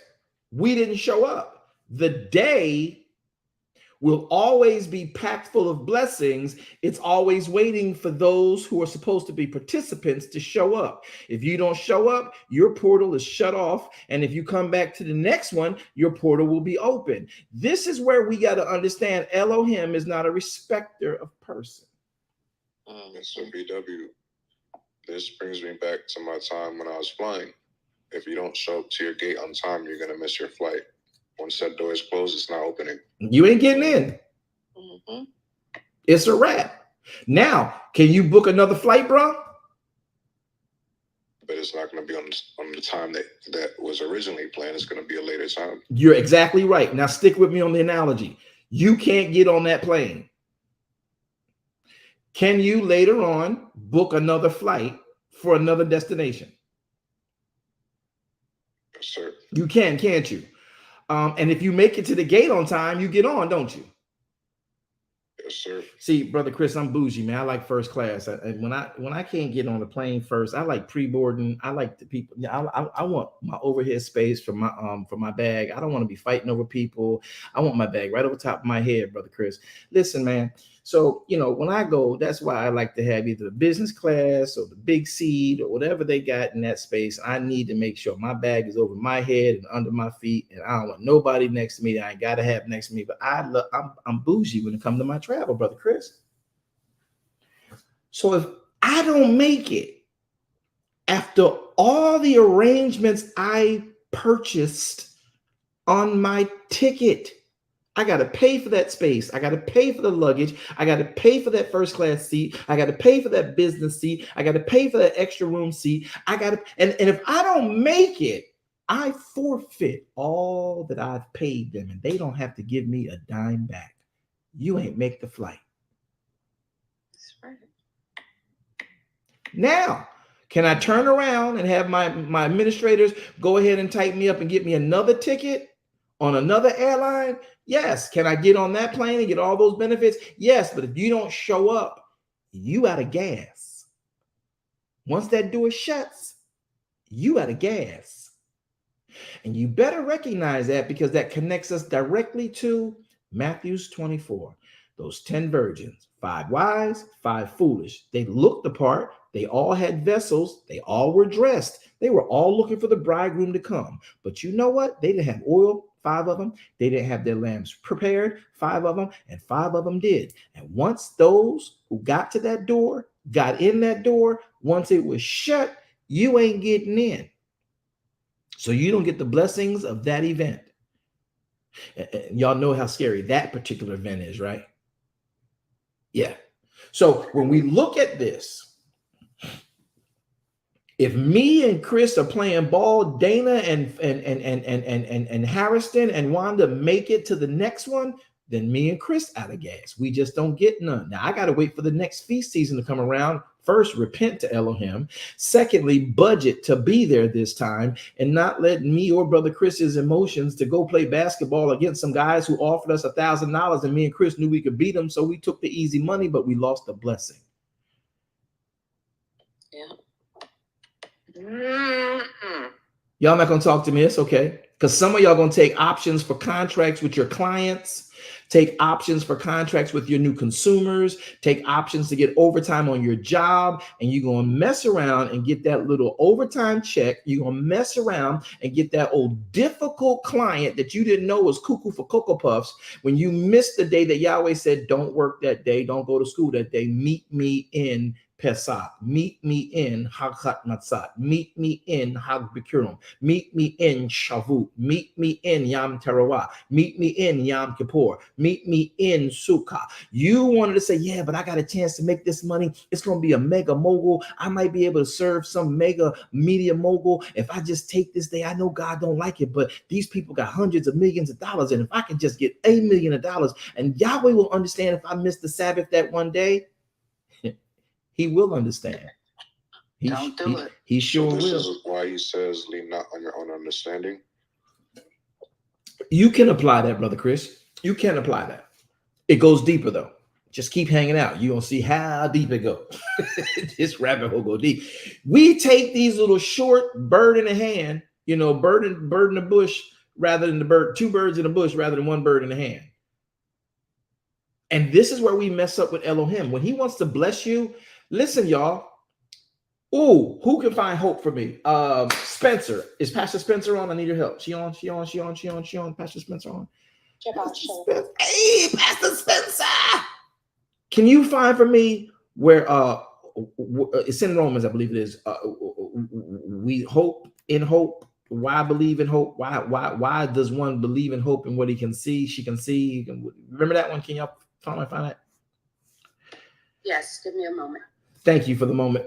Listen, so when you and I start going against what Elohim's word says to do, and we wonder why we're not receiving the benefits of Elohim, and we think that, well, I'm just going to go over here and make this little bit of money over here. God understand this is a blessing. He set me up. I mean, he gave me favor. These people, they liked me last week. Oh my goodness, but they want me to meet. They want me to meet. Now, I done budgeted for keeping Pesach, but one is my birthday, and then they said, hey, if it's your birthday, won't you come to our event?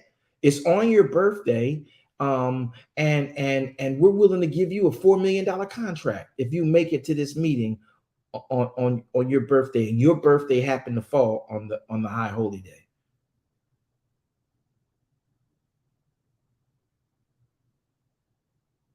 The potential for $4 million exists. And the event is during the times of Shabbat.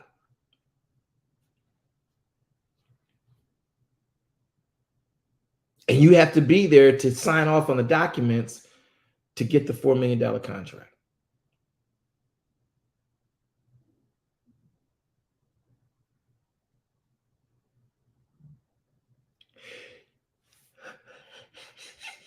Y'all made me do it.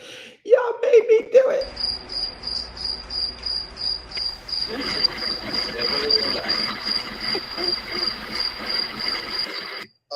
If y'all can hear your silence just now, what you gonna do? Not worth it. I'm gonna fly with Yahweh. But wait a minute. It sounds good, y'all churchy people. It sounds good, you religious people. It sounds good, you Torah people.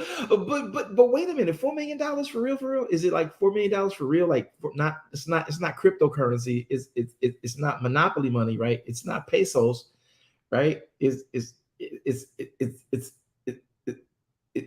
USD or it's pounds. Don't matter. It ain't worth it. But it's $4 million. Minister Walker, is $4 million, and it's my birthday. They wanted to celebrate me, and that's God giving me favor, right? Isn't this God causing men to push into my bosom, good measure, pressed down, running over? That's how men gonna give it in my bosom. And this could be my ox that fell in a hole, my goat, my donkey that fell in a hole, and I gotta get my friends to come help me get it out. I ain't got it. Won't he give me a pass? Won't that? No, you gotta do how it works in multiplication, so you're gonna get more. Don't and to me, he will take you. Yes. But it will be multiplication because I got $4 right now. That will be 4 million. That's multiplication. Come on. Oh, that's not your words, his word. Yes. I have to make that decision today. Some of y'all losing your mind. Oh, Minister Walker, that's why I know you here. Woo! Yeah, it's like I had to make that one today. So yes, it's best. Let it slide. Listen, y'all. Do y'all pray for strength? You do have to pray. Now, whoever said that, I don't know who that was that said that, but that is a very true thing. You need to pray for strength. We talked about not being puppet masters, or he's not our puppet master, right? We're not puppets under him. We are free will moral agents, right? So when someone tells you and you only got $4 in your bank account, listen, you got $4 in your bank account. This event is happening on First Fruits, and First Fruits is $400 you need to have. But this same event has $4 million that you could get. Oh, that day, you got to pray for strength. Yes, absolutely. I got $4. On that day, I need $400 to offer to Yahweh. And this person is going to give me $4 million if I come on that day, but I got to be dedicated on a boat out in the ocean, and they smoking stogies and Cavassier and partying the way they do, but I get to come into their world, and I'll be bringing God into their world, and I'll be bringing the Torah into their world, and I'll be getting $4 million if I make the cruise for that whole 24 hours on that boat out there with no internet, so I can't even sneak into the suite and go check out the program on $4 million when I get back to dock, and when I get back to Cape Canaveral, and then I fly back over to OIA, and I'll have $4 million wired in my account. That's God, right? Nope. Minister Walker, they are so quiet right now. It's not Elohim. It's some God. Mm-hmm. It ain't worth it. It's not. It's not. That's chasing mammon. Yeah. It sounds good while we sitting here and we ain't got that option in front of us. It sounds real. We say a lot of stuff, boy. It sounds real good right now. This is rehearsal, Pastor. This is rehearsal. Minister Walker, that's what I was waiting for somebody to say. It's rehearsal. This is rehearsal. So you won't be able to resist if you have not rehearsed. So, I had a little test. It wasn't a $4 million test, but, because I passed a 0 to no real value kind of test, it'll make my strength, I'll be stronger. So I can resist because I will see the value and learn that it's not worth it. I don't care how much money you put to the value of missing. Elder Walker, and it's not just money. Sometimes it's autonomy. Sometimes it's influence. Exactly. Elder Spencer, would you read for us the passage we're looking for right now? I'm sorry, I hope I have the right one. I'm in Romans 8, starting at verse 25. But if we hope for that we see not, then do we with patience wait for it. You're a little bit muffled. Can you read it again for us? Hold on. Where you at? You're in Romans what? 8 and 25. Hold that thought. Let me help you so we can hear it. We can put it together. Romans 8:25. That's where I want to be. Good job. Hold on, guys. I'm put on the screen for y'all so y'all can see it. And now this is controversial because people really think that, oh, you missing the blessings of God. Let's really see what he say about this. Romans, you said that was Rome. I had Hebrews. Romans. Boom. Sorry, guys. Romans 8. Bam. Here we go. Let's go. Where you at? 20.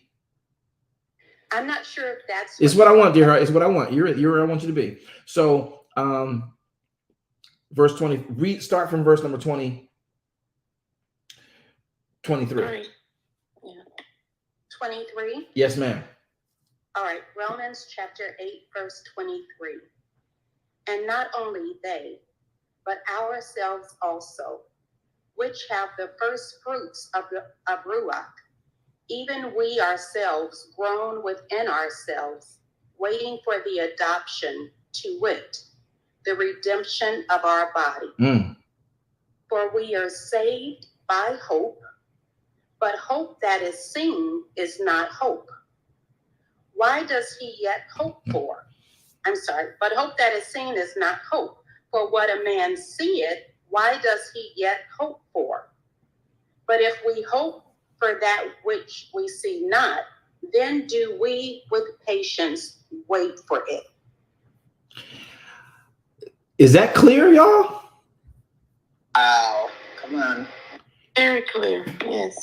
Is that clear? But it's really funny how we can forget all these passages when that monster sits in front of you. That part. But here's the catch. The just shall live by faith and not by sight.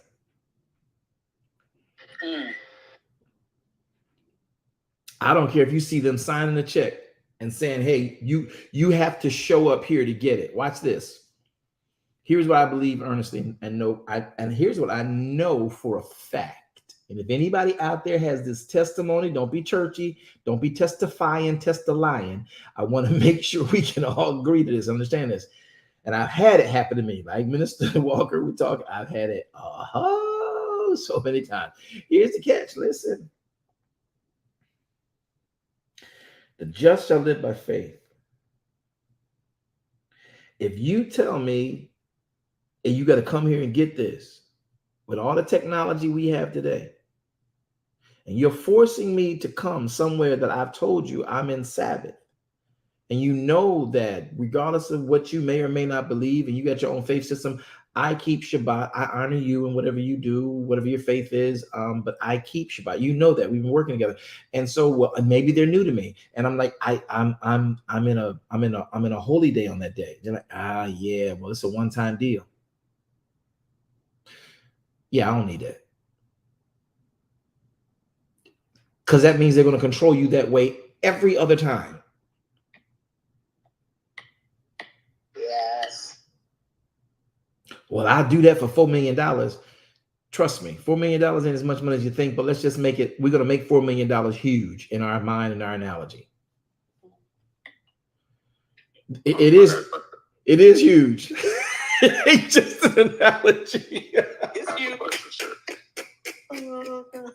So let's say you go to like a... But hold it. Let me get this thought. Let me give you that question in a second. So now you got this understanding and you're there and you're like, okay, what am I to do? And listen, faith, people, comes by hearing by the word of Elohim. If you, Veronica, Deuteronomy 28, if you hearken diligently unto the voice of Yahweh our Elohim and do all that he has commanded you, he will set you on high.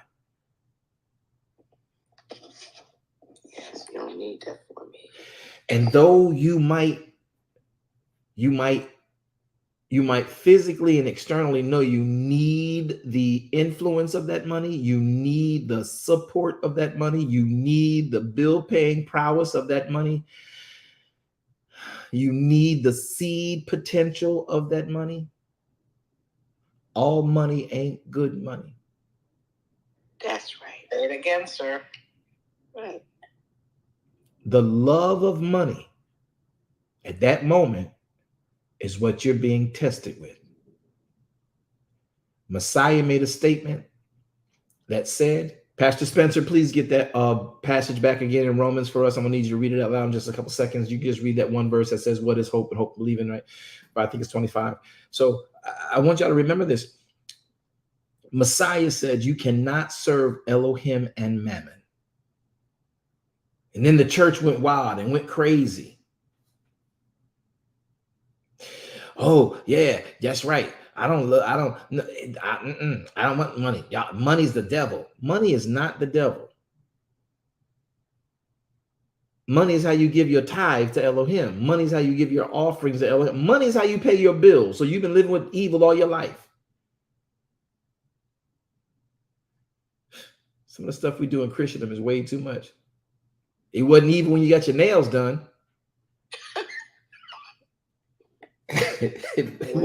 It wasn't even. It wasn't evil. It wasn't even when you ate that filet mignon. It wasn't even when you bought that car. It wasn't even when you bought that Hermes bag. Oh, y'all think I know about that? It wasn't evil when you. Okay. Mm. It wasn't evil when you was taking that cruise. Money is not evil. The love for and of it is. Because money, designed by Elohim, currency, designed by Elohim, answers all matters your saved behind has.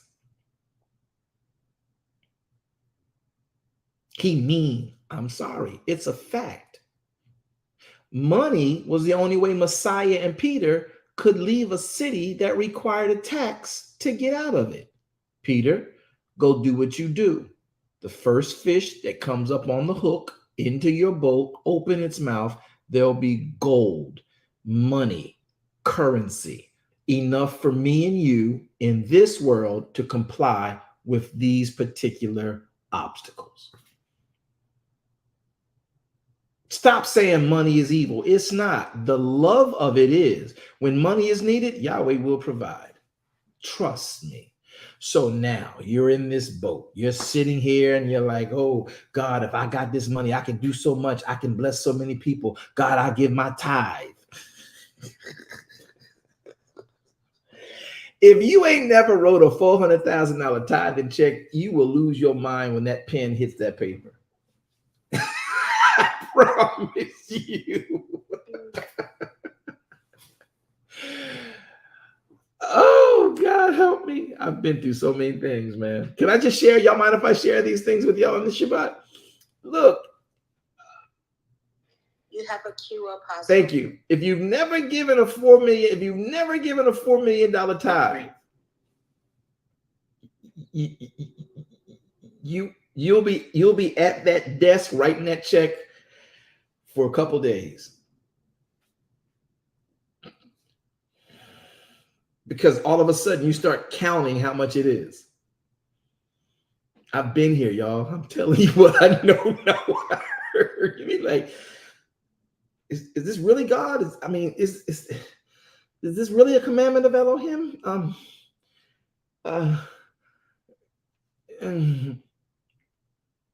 So this tests our faith. It is the exact element that proves you have faith. And the love of mammon versus the love of Elohim is on the table. And remember,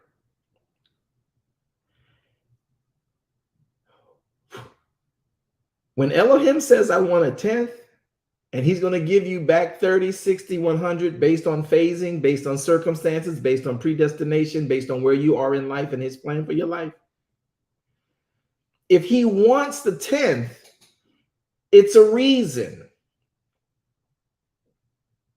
And if any one of those multiplying factors are going to come and take effect in your life, you give a tithe on $1 million. How much is that? Quick, y'all. $1 million tithe is $100,000. 100. What's 30 times 100,000? What's 60 times 100,000? Wow. What's 100 times 100,000? 600 million. Are y'all getting this? So that little 10th that we tripping over, Yahweh is like, I can't multiply you because you stuck in addition and you think this is a subtraction in your world. Whoa, goodness, that just shook my whole core. Oh my goodness. Oh my goodness. You think God taking something from you and he's trying to multiply you. Well, y'all don't want to talk to me today. Okay, all right. Y'all say that makes me think about when people are so afraid to invest in themselves or do something, they feel like they're losing, but they're actually you're gaining. It's the same thing I try to get people to understand about marriage counseling. The same thing I get them to understand about their, I want to know God. You have to invest in that, because if you don't invest in what you say you want, you will never treat it with respect. And Yahweh is like, do you know what that is that you're giving me? Yeah, I do. Do you want me to have it? You said you need it. Yes, I'm giving it to you. Cool. You'll never have this problem again.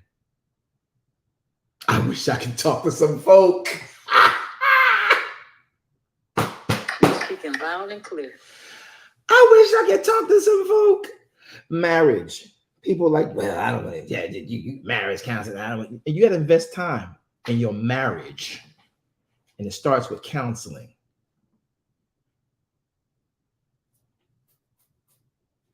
Didn't you invest time in your job? Didn't you invest money for your education, for your job? And you want to sing like Keith Sweat, make it last forever. Ooh. You're so deep. And Yahweh is like, is the kingdom where you want to be? Yes. Then this is how the kingdom lives.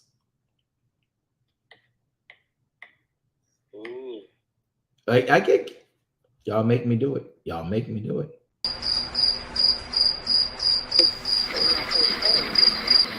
Hey, the young rich ruler. When you don't make that invest, that young man didn't know what he had going on. He had no idea what Yeshua said to him. All because he thought subtraction. Does anybody know what Elder Roger just mentioned? The rich young ruler? Yes. Okay. Before we go on, I don't want to hold my dear Pastor Spencer up too long with that passage, nor do I want to hold up Elder Roger. Remind me about the rich young ruler. I don't want to hold up Veronica with Devaline 28 again. Elder Pastor Spencer, would you read Romans again for me, please? Romans 8:25. But if we hope for that we see not, then do we with patience wait for One it. more time. So if we hope for that which we don't see not, then we with patience, we're gonna wait. We're gonna wait for it because we're hoping for it. But read on. That's the conclusion. Next verse.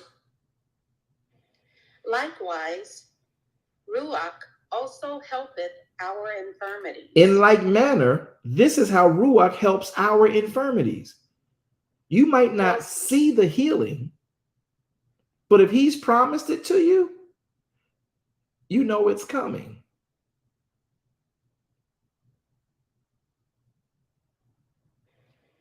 For we know not what we should pray for as we ought, but Ruach itself maketh intercession for us with groanings which cannot be uttered. So when you understand these things, we have to learn what the word of Elohim does for us and beyond what the world shows us. We don't live by sight. We live by faith. Thank you, Pastor Spencer.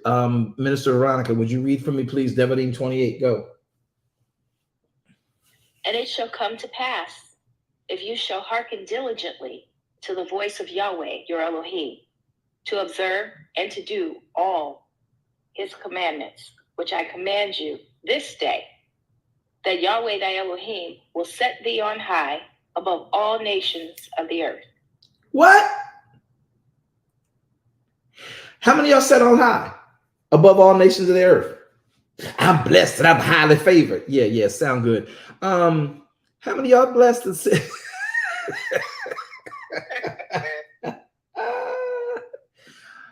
How many of y'all do the world see as blessed in this world today? How many nations are looking at you the way they look at Israel? Do y'all know Israel keeps the feast? Oh, yes. Yes.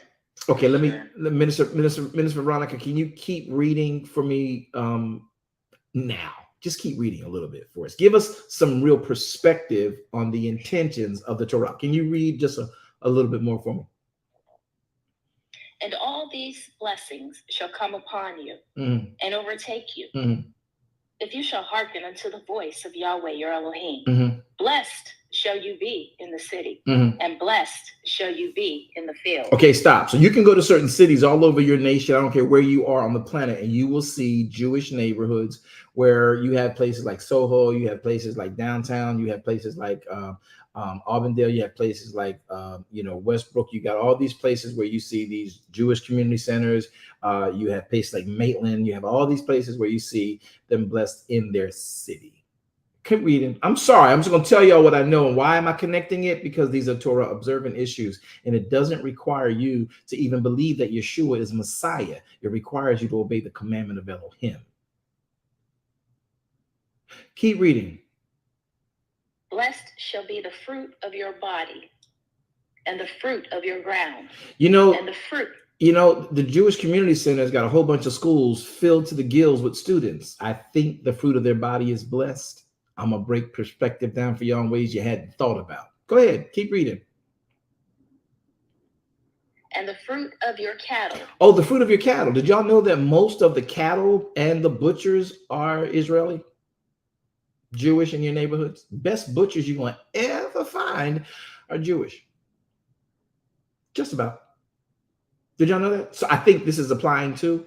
And they keep Torah. If you've ever been to Lancaster, Pennsylvania, you should go. You should go. Just look at the life. Yeah, horse and buggies, you'll laugh.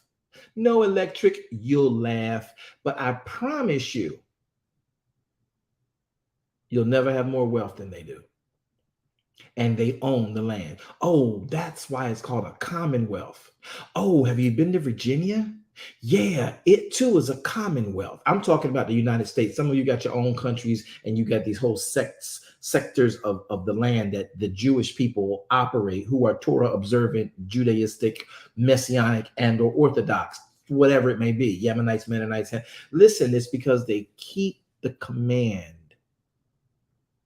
of the Moedim that these blessings fall on them. Here's the problem. Some of them don't even believe, like you and I believe, that Messiah is Yeshua. So are you blessed because you know Yeshua? Oh, y'all gonna shut my page down. Oh, they shut my page down. Oh, Lord, they done shut my page down. Father. No, they did. They can't do that. Don't do it. Oh, it's so quiet out there. Is it blessed? Are you blessed because you know Yeshua? Do you need to know that he is the Messiah before you can be blessed?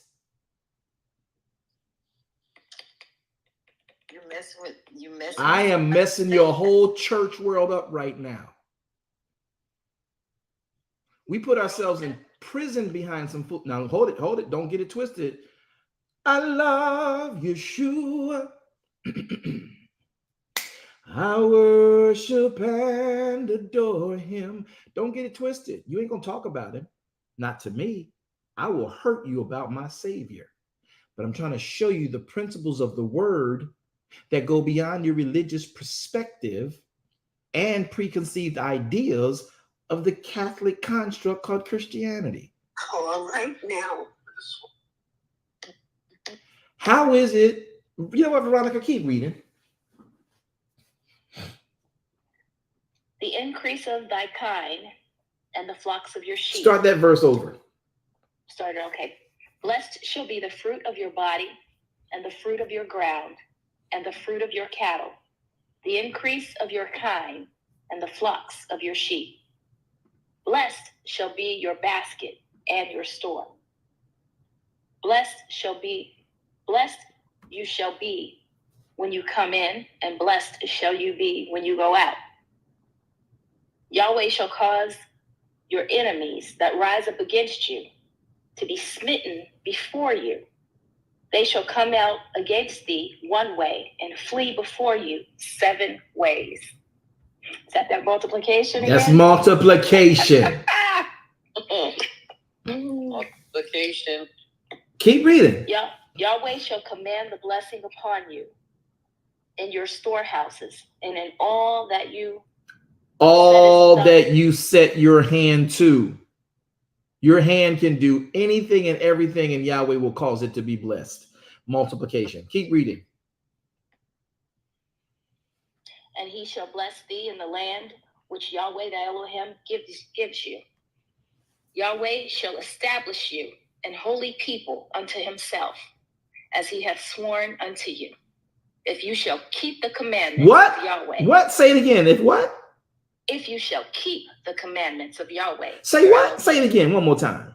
If you shall keep the commandments of Elohim, of Yahweh, your Elohim, and walk in his ways. Go to verse 10. And all the people of the earth shall see that you are called by the name of Yahweh. Ooh, and they shall be afraid. Wait a minute. You are called by Baptists. No. No, sir. You called by Lutheran. No, sir. You called by Pentecostal. Not so. You called by Church of God. No. Church of God by faith. No. Church of God with the holiness and the ribbons and the praise dancers that do the intercessory prayer incorporated in the name of Jesus. No. That's too long.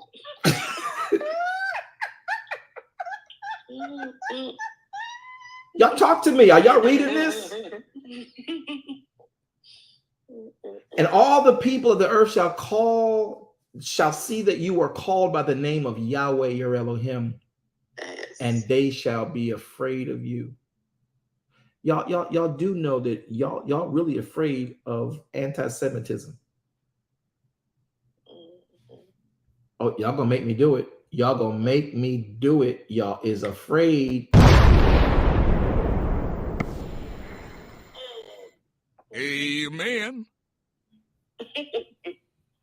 Now, should you be anti-Semitic? Absolutely not. You're ignorant if you are. But look at what the word says shall happen. Yahweh shall call and have the people of the earth see you and see that you are called by his name, and they shall be afraid of you. Verse 11. Can you please read, Miss Veronica? Oh, y'all stop. Child, we done shut down everything. Go ahead. I'm listening. And Yahweh shall make you plenteous in goods. Oh. Yahweh shall make you plenteous. Singular. So you is singular, right? Yes. Plenteous is plural, right? Correct. Oh, okay. Multiply. And goods is plural, right? Yes. Okay. In the fruit of your body, and in the fruit of your cattle, and the fruit of your ground, and the fruit of your land, which Yahweh your Elohim shall give you. Okay, y'all don't want to catch this, but y'all gonna have to pay attention to this, and you might not like me and never come back and view this page again, but you're gonna learn today. The Orthodox Jews and those who are of the Jewish federations that I know of and the rabbis that I deal with and all these people, they are all connected to every single solitary one of those things. They own the lands. They own the ghettos. Y'all don't like that. They own the apartment complexes. They own your mortgages. They own Chase. They own the Federal Reserve. They own all of this. They have it. How y'all think they got it? Y'all gonna make me do it.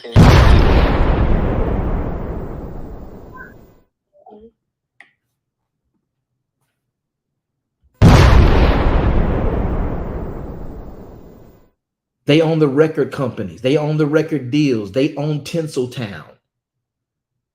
They are Paramount. They are Fox. They are technically Lionsgate. They are everything you participate in. They are Procter and Gamble. Do y'all not get this? Get on, Apostle. Tell the truth. We got it. They are every attorney that you want to get you out of jail. They are judges. They are the politics. They are into everything and anything money. even in the days where I come from, in the New York, in the metro area of Pennsylvania, New Jersey, PA, Philly, I should say, DC, Maryland, listen, wherever the mob was in that time, because I came up in that, wherever the mob was in that time, they did not have Italian attorneys, y'all. They had Jewish attorneys.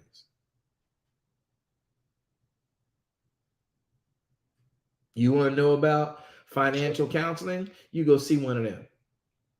Y'all not talking to me because I know this is not what y'all been talked about in church.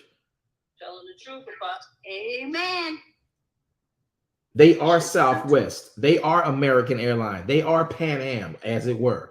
They are Spirit. They are, and it ain't the Holy Spirit, that yellow spirit that be flying around. They are in all of it. Y'all understand what I'm trying to tell y'all? This is not some folk tale. This is prophecy manifesting in your eyes, but you so caught up in church thinking you can bring an offering that some false prophet told you to bring, spin around 3 times, and he come Moshanda, he coming in a Honda. No, it's a Mitsubishi. Oh, and don't sit on my mama bow tie. When you come together and you suddenly favor. So do we look at them as opposition or? No, we look at them as, hold it, we look at them as example. That was the whole purpose. Israel were called the chosen people. They were, great question, sir. They were chosen to show the world how to be reconciled back to the Father. And these are the governances and the residuals of compliance to make that happen. But Israel, they did not always keep it. They did a poor job of demonstrating it for the rest of the world to come back the way Yahweh intended. But they still keep these principles. And they don't need to know that Yeshua is Savior in order for the principles of Elohim's word to work exactly what his word says, because the word of Elohim will not lie. It will accomplish what it was sent to do. Hallelujah. Think about it. We over here in church and Christianity, we are trying our best to have buildings and blocks and schools and all these things under our Baptist and Methodist banner and Presbyterian banner and a Lutheran banner and Episcopalian banner and UAME and EAME and all these banners we want to have, and Church of God and First Baptist, Third Baptist, Primitive Baptist. We want to have all these things. We want to have schools. We want to have banks and stuff like that. And we're putting all these things in place.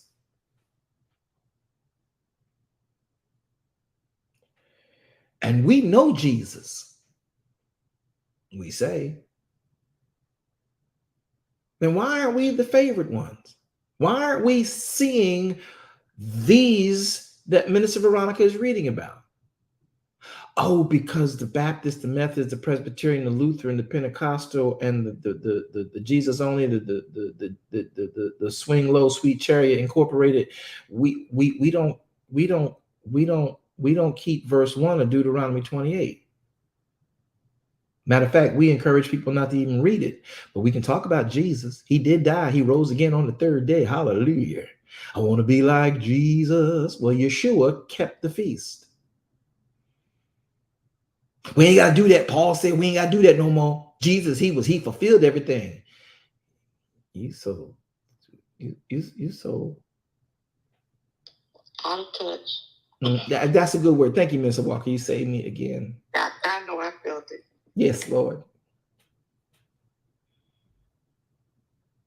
Veronica, can you keep reading? I just want to make sure I get this understood. Yes, sir. You were in verse 11. Go. And Yahweh shall make thee plenteous in goods, in the fruit of thy body, and in the fruit of thy cattle, and in the fruit of thy ground, and in the land which Yahweh swear unto thy fathers to give you. Who y'all think own a lot of land around y'all right now? Who y'all think holds the note to most of your mortgages? Jewish people. Who do y'all think holds the transport of so many livestock and cattle and herd and head of cattle across this land on their real estate property that they purchase? How many golf courses do you think are on? What do y'all think?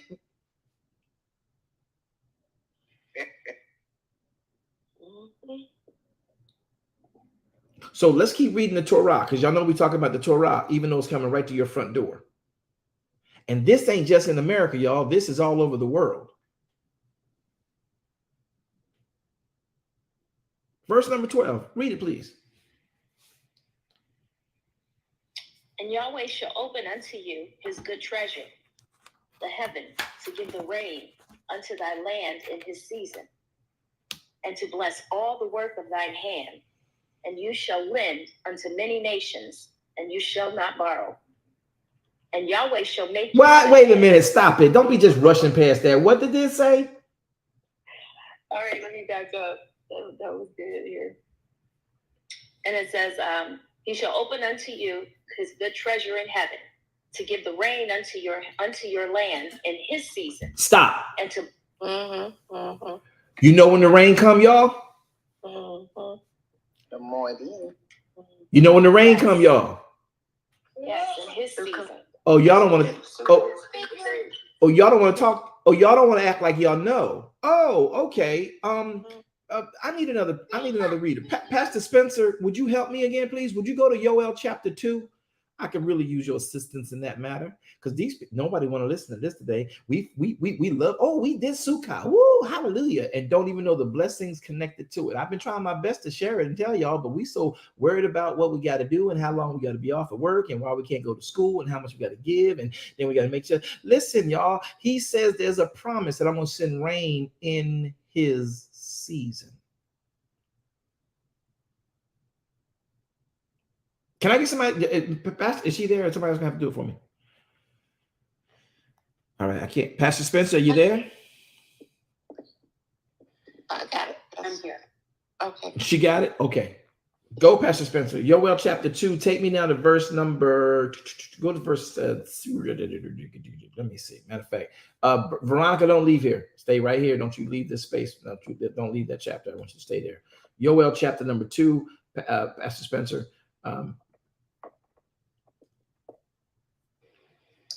Verse number. Here we go. Go to verse number 12. Read for us, please. Joel chapter 2, starting at verse 1. 12. Oh, sorry. 2 and 12. Mm-hmm. All right. Therefore, also now, saith Yahweh, turn ye even to me with your whole heart, and with fasting, and with weeping, and with mourning, and rend your heart and not your garments, and turn unto Yahweh your Elohim, for he is gracious and merciful, slow to anger, and great with kindness, and repenteth him of the evil. Hold on, Bible Book Club. Go ahead. Y'all better pay attention. What happened? Pastor Spencer, go ahead and read, please, verse 14. Who knoweth if he will return and repent, and leave a blessing behind him, even a meat offering and a drink offering unto Yahweh your Elohim. Hold on, Pastor. Hold on a second, Pastor.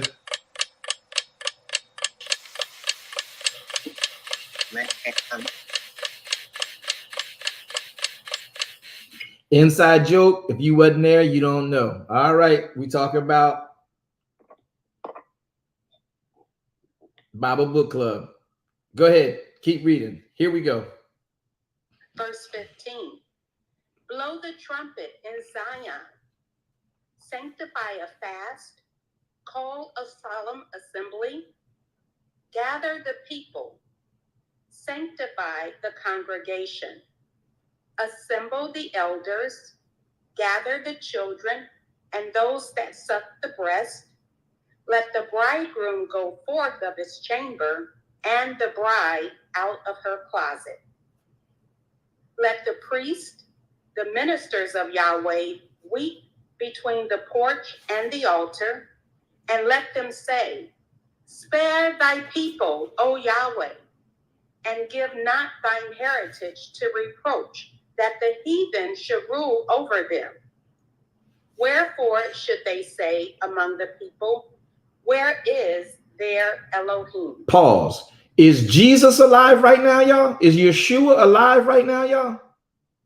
No, sir. Not at all. Oops. Verse 18. Keep reading. Then will Yahweh be jealous. Wait a minute. Who gonna be jealous for the land? Yahweh. Oh, was Jesus here yet? No. Not at all. Read on. Then will Yahweh be jealous for his land and pity his people. Yea, Yahweh will answer and say unto his people, Behold, I will send you corn and wine and oil, and ye shall be satisfied therewith. And I will no more make you a reproach among the heathen. But I will remove far off from you the northern army, and will drive him into a land barren and desolate, with his face toward the east sea, and his hinder part toward the utmost sea.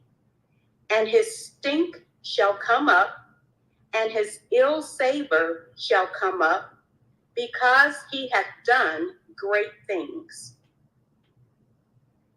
Fear not, O land, be glad and rejoice, for Yahweh will do great things. Yahweh gonna do great things. Was Yeshua here yet?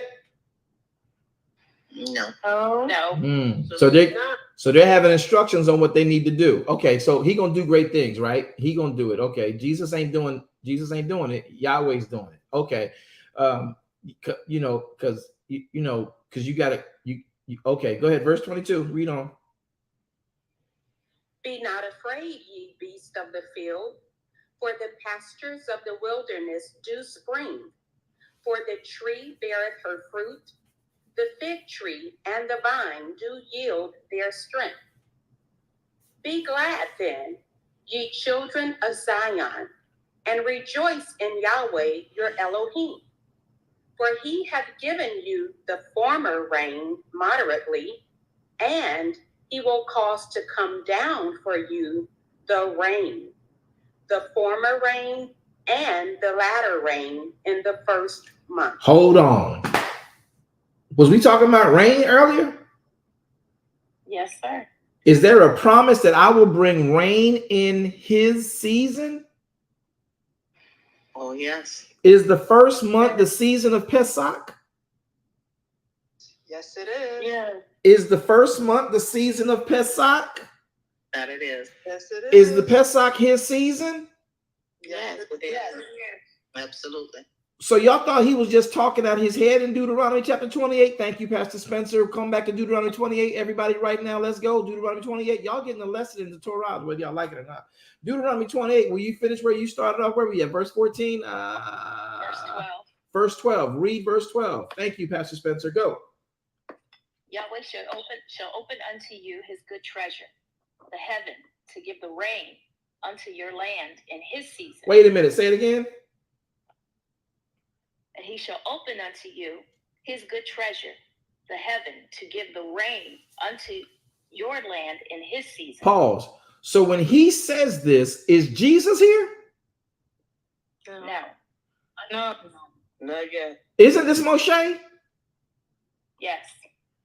Verse 12 says, who's going to do what? Yahweh.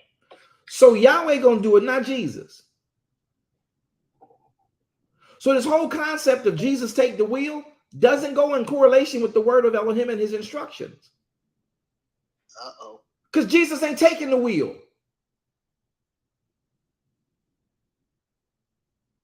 Nope, not. Sorry. So they're keeping these commandments, and Yeshua's not even here yet. And then when he gets here, they don't believe he's connected to their commandments, but they still keep doing the commandments and the blessings of these commandments without knowing that Yeshua is the Messiah. They're still benefiting from the promise and the fruit of keeping the commandment. Help it make sense to me. I'm just trying to figure it out. I'm not the brightest, in the bunch, but I'm just trying to put two and two together,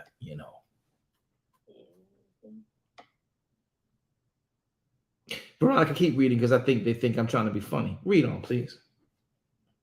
Verse 13. Sorry. Verse 12 again.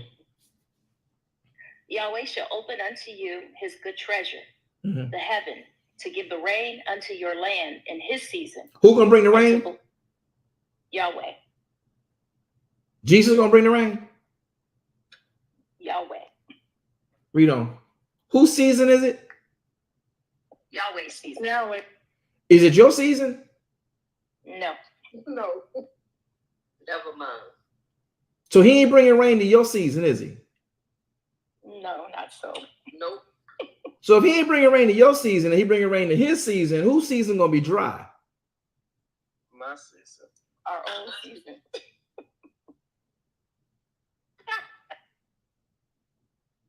So if you ain't got no rain and you looking for rain in your season, you're gonna be dry. And if you dry, you're gonna be just dried out dirt.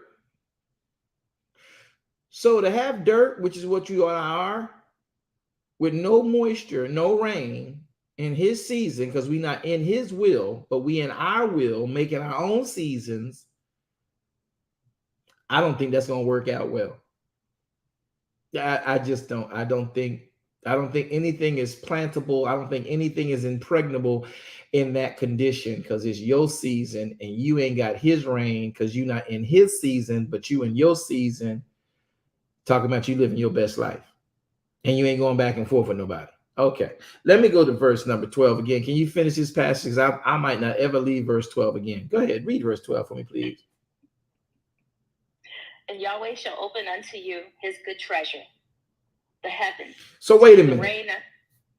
Was Yeshua here yet? He was not. He gonna open up his good. Whose good treasure he gonna open up? Yahweh's good treasure. So it's Yahweh's good treasure.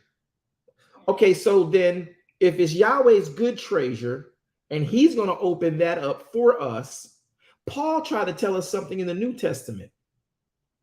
I don't know how we missed it, but Paul said, Elohim shall supply all your need according to his riches in glory. Do you think that's connected to his good treasure?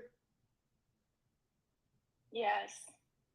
So he'll give us access to his good treasure, his riches in glory, by our knowledge of how Yeshua HaMashiach lived in the earth. That's how we can approach him to get his good treasure in our lives. And Yeshua HaMashiach only did verse 1 of Deuteronomy 28.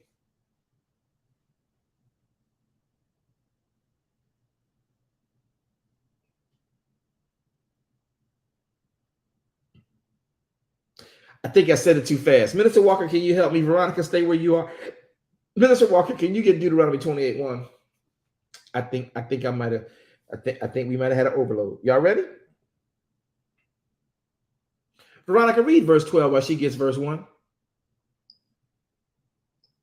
Yahweh shall open unto thee his good treasure. Stop. So it's his good treasure. And Yahweh says, I will supply all your need according to his riches in glory by your knowledge of Yeshua HaMashiach. Yeshua HaMashiach is the ensample and the demonstration and the manifestations proof of how to get Elohim to open up his treasures on a human being in the earthen realm. And Yeshua did that only because he did Deuteronomy chapter 28, verse 1. Can you read Deuteronomy 28:1, Devarim 28:1, please, Minister Walker?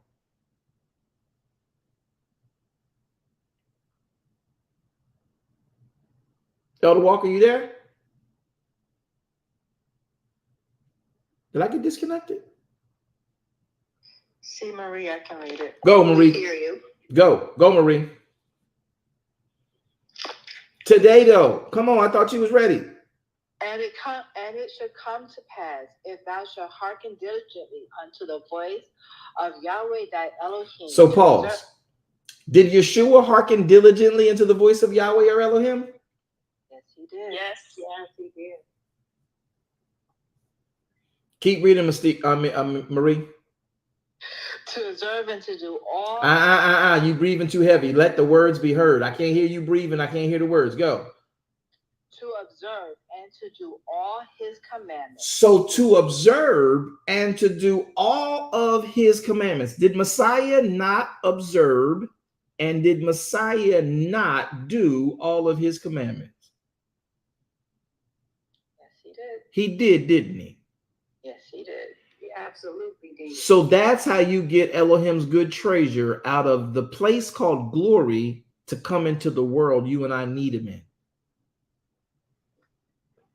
Ooh, hallelujah. Yeah, to be praised. We got to do what Messiah did. What did Yeshua do? Read verse 1 more time, please. And it should come to pass, if thou shalt hearken diligently unto the voice of Yahweh, the Elohim, to observe and to do all his commandments, which I command thee this day, that Yahweh, the Elohim, will set thee high above all nations of the earth. Thank you. Let me ask y'all a real quick question, because this is going to mess y'all up for real. Y'all sure y'all ready? I think I'm ready. I'm ready. Somebody said, I think. I like that one. Y'all really ready? I need a reader. Mm-hmm. I need a reader. I can read. Okay. Let's go to Ephesians.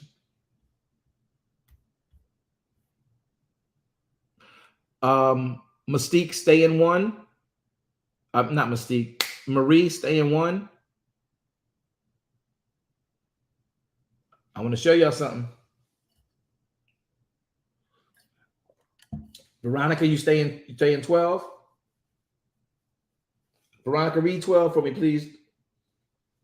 Yes, sir. Yahweh shall open unto you his good treasure. Stop. We know that Yahweh will supply all our need according to his riches and glory by Yeshua HaMashiach. Marie, read verse 1. And it should come to pass, if thou shalt hearken diligently unto the voice of Yahweh thy Elohim, to observe and to do all his commandments, which I command thee this day, that Yahweh thy Elohim will set thee on high above all nations. That Yahweh our Elohim will set that person who does what that verse says, he'll set them a high above all nations on the earth. Is that what that says? Yes, it does. Brother Ben, would you go to Ephesians chapter 1 and now read for us verse number 18. Come on, bro. All right. Verse number 18. The eyes of your understanding being enlightened, that ye may know what is the hope of his calling, and what the riches of the glory of his inheritance in the saints. Keep reading. And what is the exceedingly greatness of his power to usward who believe, according to the working of his mighty power, which he wrought in Mashiach. You got to read that right. Read that right. Slow down. Go verse 19 again and come back at 20. Read it together. Go. And what is the exceeding greatness of his power to usward who believe? Read.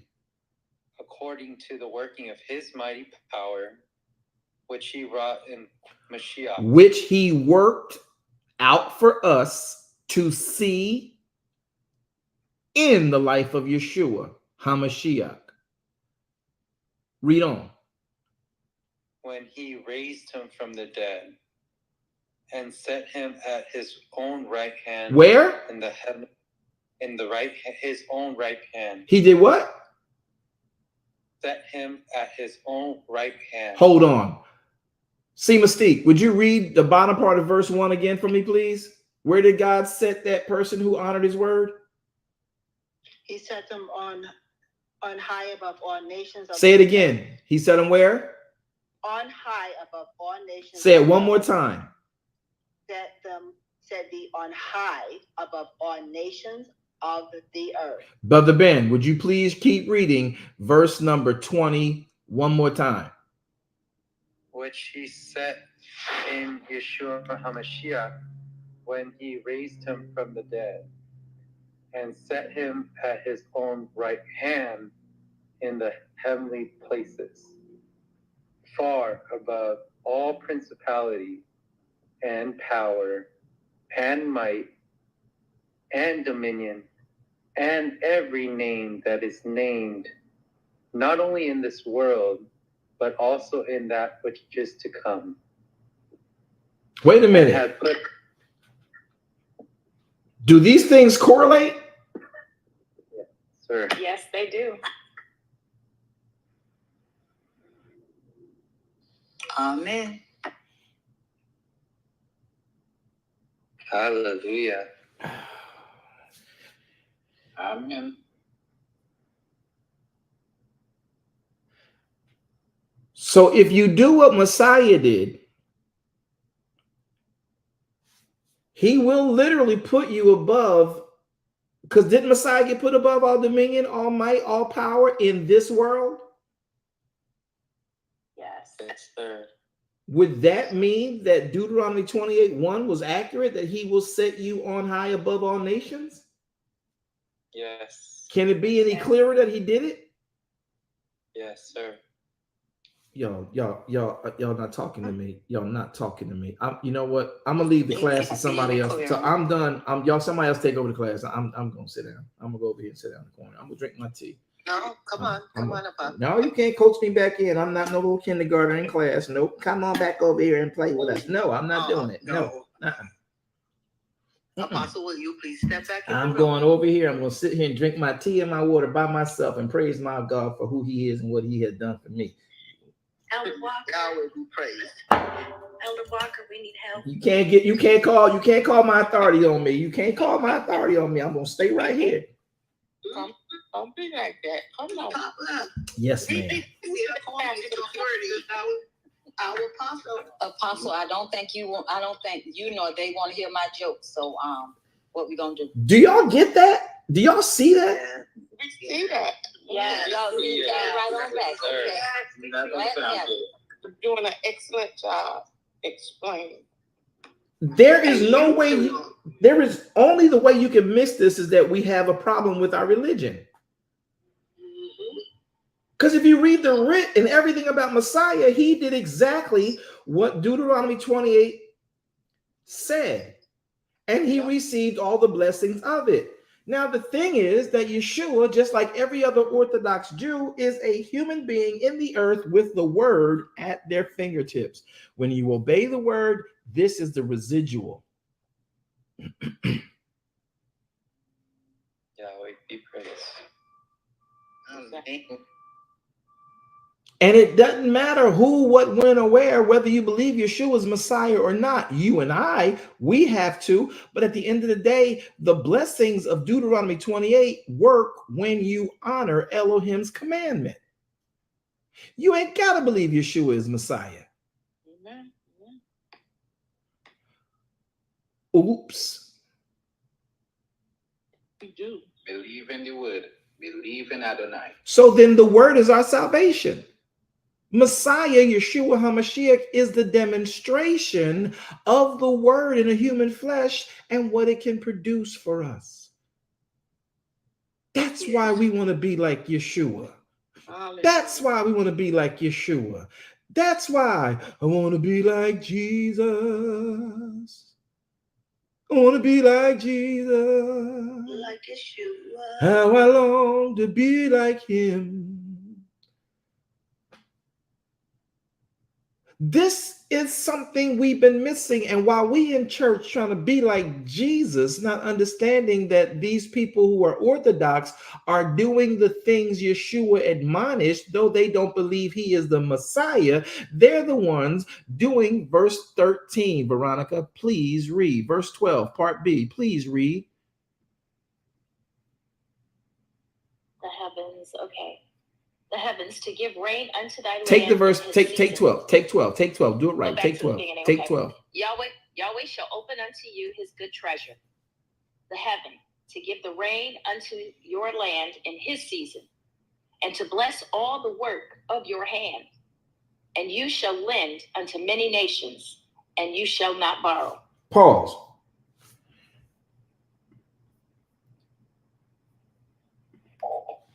Y'all know Israel's lending money to every nation, right?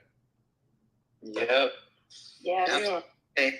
Y'all know the World Bank, the Federal Reserve. Yep. Belongs to them. Central Bank. It belongs to them. Y'all know that, right? Yeah, they're working on inflation right now. Yeah. Yeah. Yeah. Y'all get that, right? Do they believe Yeshua is Messiah? No, they don't. No, they don't. No. But do they keep the feast? Yes. Yes. They do. Religiously, they do. You think we missed something? Yes. Missed the season. You trying to be saved. You trying to have your season, missing Elohim seasons, not coming to the party when he said come to the party he said, but you want us and you want him to come to your party. He ain't obligated to come to your church party, your church convention, your church conference, your church prophetic conference, your dream conference, your deliverance conference. He is not obligated to come there. He obligates himself to his word. And his word says, these are my feasts. Meet me there. It's good. We missed the mark and bartering with his season. Trying to hold church on Sunday, trying to be in Wednesday night Bible study, trying to have all night prayer, trying to fast for 30, 60, 90 days, almost died. Half people end up in the hospital talking about, I'm depleted, I'm dehydrated. Why would Yahweh tell you not to eat food he put on the earth for you to eat? I don't get it. Yes,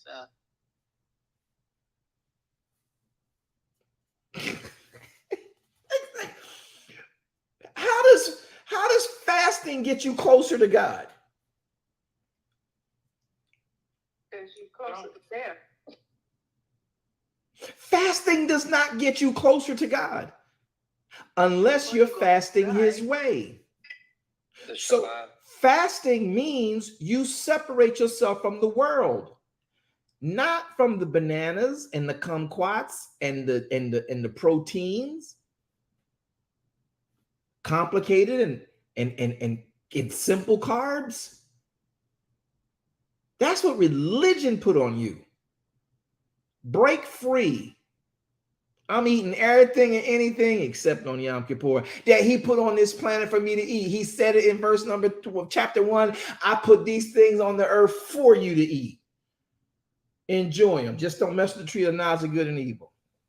Yes, it might detox you because you should eat right anyway. We eat a whole bunch of stuff. We got all this new technology. We done developed all these things and we done invented all this stuff and all that. Yeah, detox. But I am not going to just sit down and not eat anything because somebody said, oh, that's how you get God closer and the Lord, he'll come see you while you're sitting there struggling and you can't breathe and your blood pressure's down and your sugar's up and you just don't know. This is what fasting will do. It just, God will be with you because you're about to die. That's why God coming to be with you. Child, breathe, child, breathe.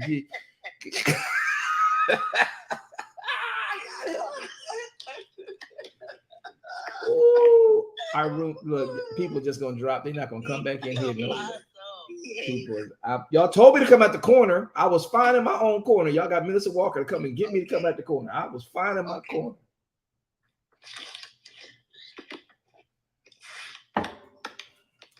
Here is what you do. To be closer to Elohim, you read his word.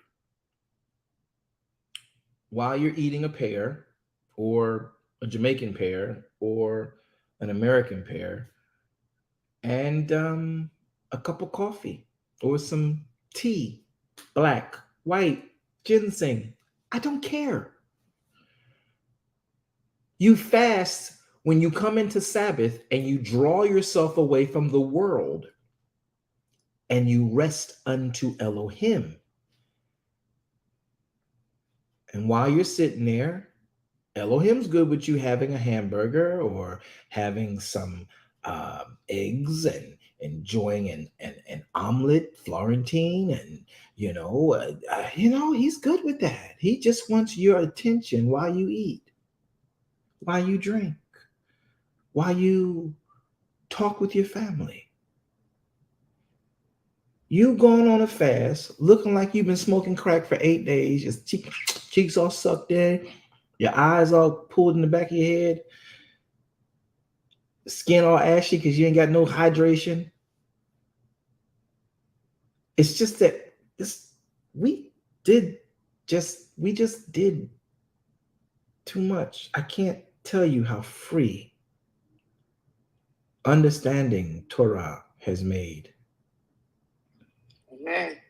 this man. Sir.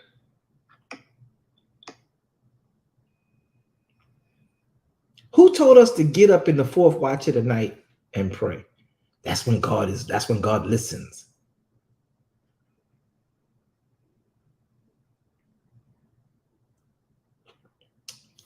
Okay, so the fourth watch of the night for me is different than the fourth watch of the night in Uganda, and is different than the fourth watch of the night in Vietnam, and is different than the fourth watch of the night in Hawaii. So who said the fourth watch of the night was when? It don't make sense to me. So we think God is like Santa Claus. He gets on his reindeers and his chariot, and then he jumps to the time zone that you're in and then meets you in the fourth watch at night. And you can hear him better there. He hears you better there. Y'all see the foolishness we put ourselves under? And I'm so serious. Yes, that is foolish. That's foolish. You setting the alarm to wake up in the fourth watch at night. That's when demons are put to rest. That's when you can battle in the spirit realm. Stop, please. You're wasting time. Keep the feast. 6 days shall you work. The seventh day you fast, you pull away from the world, you come and sit with Yahweh and let him tell you what his word says, so it can literally impregnate you, empower you, and cause you to see life the way he intended it.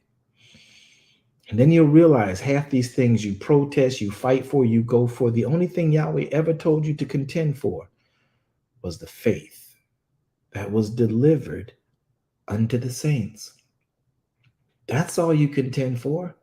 You don't contend and fight for gun rights. You don't contend and fight for alternative lifestyle. You don't contend and fight for baby life. You contend and fight for the faith.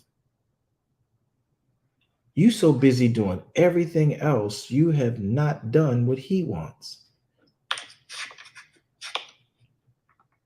I said you, I mean you, like all of us. All of us. You know, Evan says the time where your soul is quiet. Yeah. When is your soul quiet? In the fourth watch of the night or in Sabbath? Sabbath. Because I know in the fourth watch of my night, I'll be dreaming. I'll be seeing stuff. And sometimes I'm up watching TV if it's in days 1 through 6. I can be watching the game, the replay of the game, where I might be trying to binge on Madam Secretary or something like that, because I ain't seen the last episode. So I'm just put that out there. The fourth watch of night don't work for me. It don't work for me. But Sabbath, yeah, that do. Sabbath makes sense. 24 hours, Yahweh, you got my complete attention. Do y'all think I'm being? When is the fourth watch of the night? I just try to explain that. Didn't you see me be confused about it? I'm talking about what. I'm not going to explain that question. I told you I'm confused about it myself, and Yahweh is not the author of confusion. I refuse to bring fourth watch confusion into this program on the Sabbath day of the Most High Elohim. It ain't going to happen. There you go. All right. Okay, I guess it's the fourth time you watch. When is the fourth watch? What is the fourth watch? Where's the first watch? I'm gonna look it up. Well, I want to know the third watch and the second watch too after Sabbath. Don't nobody look it up today. 6, 9, 12. Probably Okay, 12 o'clock. we'll make a. Who is Paige on here? Somebody remind me. You know what? We're gonna do a preceding word on the first to the fourth watch of the night. I do know I'm gonna do it. I promise you. When I do it, it's gonna mess you up. Listen, I do know what is said theologically about that. I am having fun with y'all right now. Don't get it twisted because I'm having fun. Don't play. But it don't make sense.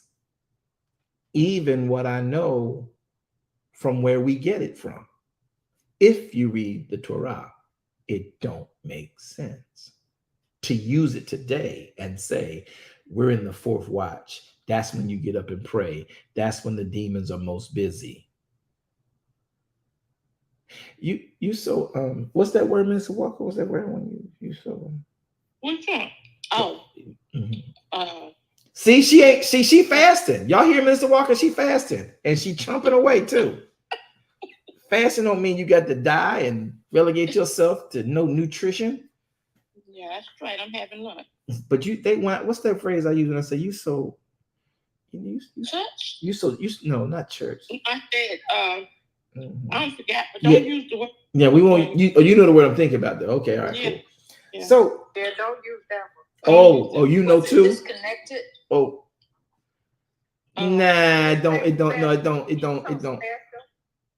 You so special. You is special. You is kind. You is beautiful. Yes, the little baby. Bless the little baby. Bless your little heart. Bless your little heart.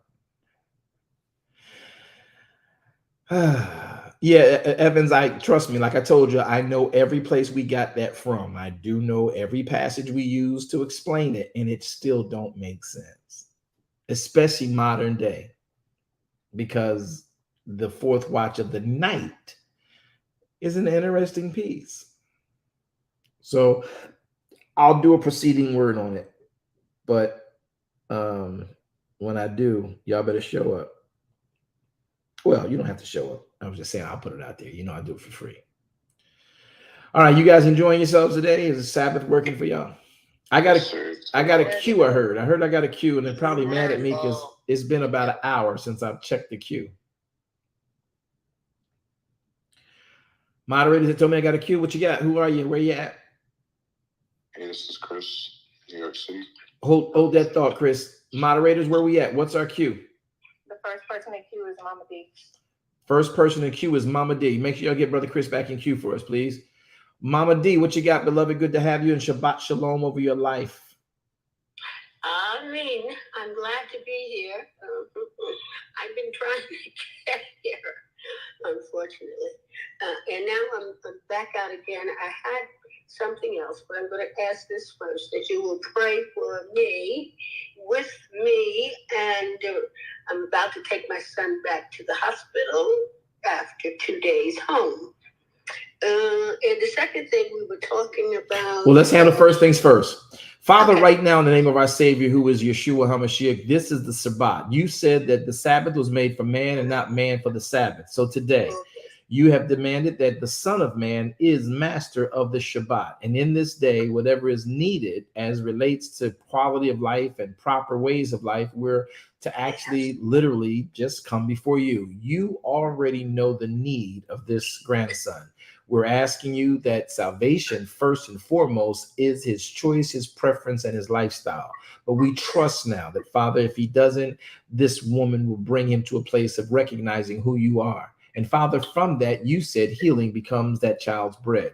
We trust you. However you use the physicians, however you use the nurses, however you get them to bring diagnosis and then produce procedures that will remedy the circumstance and render a prognosis. I ask you now that through the plan of salvation that this young man has requested and asks of for you, you would be with him. I pray also for the families that will have to deal with the decision he makes either way. And Father, give them the grace and give them the shalom of you, the comfort of you to deal with the processes and acknowledge you in a great way.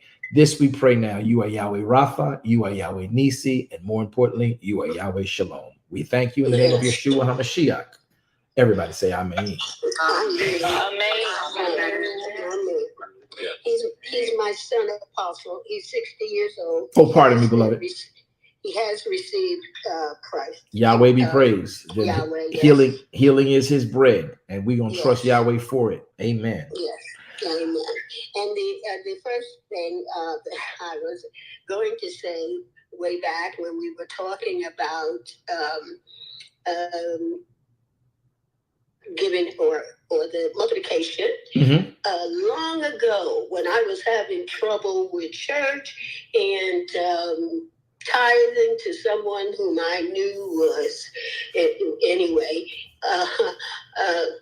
I asked him about that, and he said to me that that was not my concern. My concern was doing his will, and he would take care of the rest. That's where I stand. Well, beloved, I'll say that and leave you with this. That was a good enhancement. Many people don't understand you obeying the commandment of Elohim has nothing to do with the human being in front of you. I'm going to say it again. You obeying the commandment of Elohim has nothing to do with the human standing in front of you. If we've not done anything today, I hope that was accomplished with the concept of even Orthodox Judaism or Messianic Judaism, where Messianics believe that Yeshua is Messiah. It does not matter whether who the person is, how, like she said, she knows this person's doing something. Well, that's where you are. That's where your place of worship was. You rendered what the commandment gave. And it didn't matter what the priest did. Yahweh got the priest. That's right. You honor Elohim. That's right. Now, if there is something for many of you who would say, well, what do you do when you know that somebody ain't doing right, but you're there and you're tithing or whatever, then you make it your business to ask Yahweh where you are to be and where are you learning and gleaning in the word, the best and the greatest. Many people are sowing and tithing into organizations that they're not growing from. You tithe where you're eating. You tithe where you are in covenant.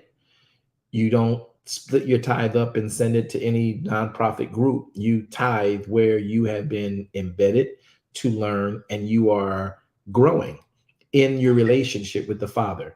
I know it to be true because many people are here growing, but somewhere else in their commitment, which makes no sense to me. And then like others, they are you make sure you tithe where you're growing. Make sure your commitment is where you have made your covenant. And where your covenant is, according to Elohim, that's the storehouse. Where you have made covenant to fellowship and be a fellow in that ship, that's where your tithe goes. But you need to understand your ship needs to be like the pot a seed has been planted in. And you need to be growing there. If you're not growing there, then get out of that pot. Make sure you are tithing, because if you're not growing there, then your seed can't grow there. Wow. Might I add that he didn't keep me there long. I was gone in maybe a month. No, yeah, I get it. Where he sent me out of there. Yeah, I get you. I was really talking that to the nation. I know that. Because there are so many people who have this issue and don't understand it. So if you're not growing spiritually there and you're still there and you're tithing and you're sowing into that, if you're not growing, how is what's of you going to grow? Mama D, thanks for adding value. Boy, it got quiet as y'all know y'all gonna make me do it. Mama D, I gotta do it. When good stuff comes along.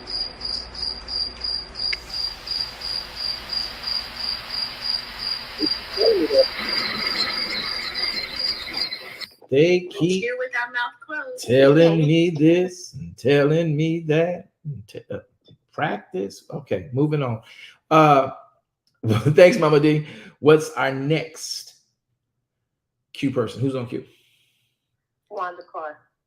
Hey, Wanda Clark. Shalom. Shabbat shalom. Shabbat shalom, Apostle, and everybody in the room. Boy, today, as usual, was wonderful. I'm going to go back to when you were talking earlier about 30-fold, 60-fold, 100-fold. When I look at that, and when you were speaking, Yahweh just took me on a journey for my understanding of that and how it relates in my life. And you just said when you speaking to Mama D about being somewhere, I was being full and I was learning a lot, but I got to an impasse because he couldn't take me any further. Right? And I said, and I was struggling, like, where do I go, Father? I didn't understand. I saw you smile, you know, right where I'm going. Where am I going? Right? And so I continued. And I started to do I continued to go there, but in my own home, I heard Yahweh tell me, do Bible study at home. Do Bible study at home. And that was the launching plan for me to get to one other apostle, and then came to you also, which I vacillate between the two of you, right? And I have to tell you, in a matter of, let's say, a year and a half to 2 years, the acceleration of what Yahweh has done in my life is stupendous. Of what I've learned as it relates to Torah and the connection. I called myself before coming to you, specifically knowing Old Testament, Torah and Tanakh, but not incorporating it the way Yahweh wanted me to. And now the acceleration is not 30-fold, 60-fold. It is 100-fold. I've learned so much that sometimes I lose my breath with knowing what I know. The culmination of everything I've learned between the two of you apostles is stupendous. And sometimes I'm getting overwhelmed. I always get overwhelmed. Thank you, when I talk. And I understand, I think I told you a couple of months ago, that where I'm going, one Saturday you were speaking, right? You were doing what we do in Shabbat. And he quickened me. He said, I've elevated you. You needed to get all of this because you could not go where I'm taking you unless you had this simple foundation, but profound foundation of the Torah. And you taught that it's the ordinance. It is the governance. The ordinance is the governance of how we live. Mm-hmm. And I just want to say, Yahweh be praised. I'm wrapping up now. I thank you for the passion that you have, the way you teach us. I know you don't like to take accolades, but you have to. I'm sorry. Every time I open my mouth, because you don't have to do the things that you do the way you do it. I know that is your assignment in this earthen realm, but you do it the VW Talmudian way. I get it. You do it that way, and it's so edifying. So edifying. You don't understand. I want to hear, well done, my good and faithful servant. Had I not come across you and another apostle, I wouldn't be able to hear it. I'd be lost. Because in the place where he told me, come out from amongst them, I wasn't learning this. So I'm going to wrap up because you know I'm a big crybaby. Thank you, Yahweh. Thank you, Apostle VW, our Talmudian. I release. Yahweh be praised. Thank you, Apostle. Yahweh alone be praised. He gets glory for any of that because I can't. I really can't do. Yeah, that's all him. That's all him. That's all him. Because if I had my way, it's a whole nother world. There's a whole nother presentation if I do it my way. So to him be glory. I still don't know why he uses me. I find myself like Paul a lot of times, like, oh, wretched man that I am. I find myself like Paul, like when I would do good, evil is always present. When I find myself like Paul, when I find a war going on inside of me, I find myself like Paul, I preach this and I got to catch myself to make sure I don't become a castaway. So for me, this is life. I'm honored he found a way to articulate my vulnerabilities and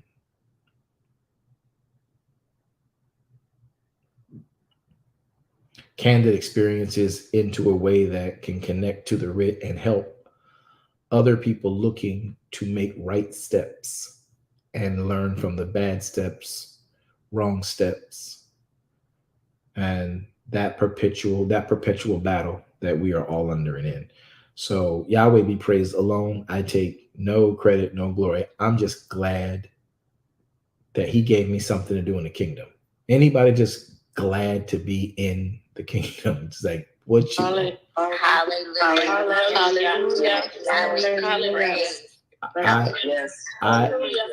When I say this, I hope it makes sense, but I have come to enjoy being the janitor, cleaning up everybody else's mess. It's not enjoyable. It's the part that, as the environmental service technician in the kingdom,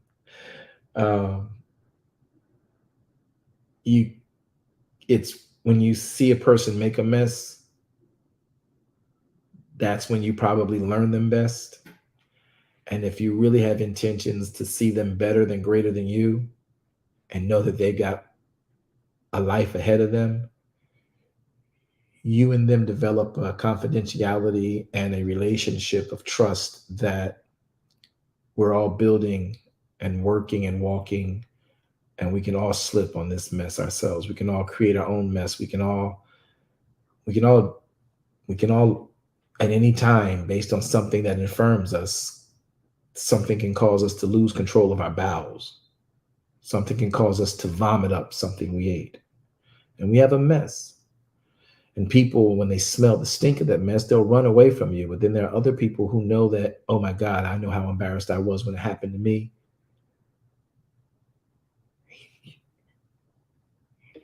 You run to help that person. You don't run to talk about it. Yep. That's what this ministry is about. That's what it will forever be about. It will no longer be about what it was about when I first started, and that was trying to be somebody. I'm already somebody. I'm better somebody when I help somebody else become who they can be. Yes. Hallelujah. That's what this ministry is about. And Shabbat is the best place. Shabbat, Moedim, Torah is the best place to know the value of that. Thank you, Papa, for the janitor. Yahweh be praised for the janitor. Y'all stop talking about them janitors. Them janitors see stuff. Them janitors see a lot of stuff. Yes, they do. Brianna. Yep. All right. Who we got next on platform, Mods? What we got? The next person is Cuffy. Shalom. Shabbat shalom, Cuffy. Shabbat shalom, everyone. Hey, how you doing?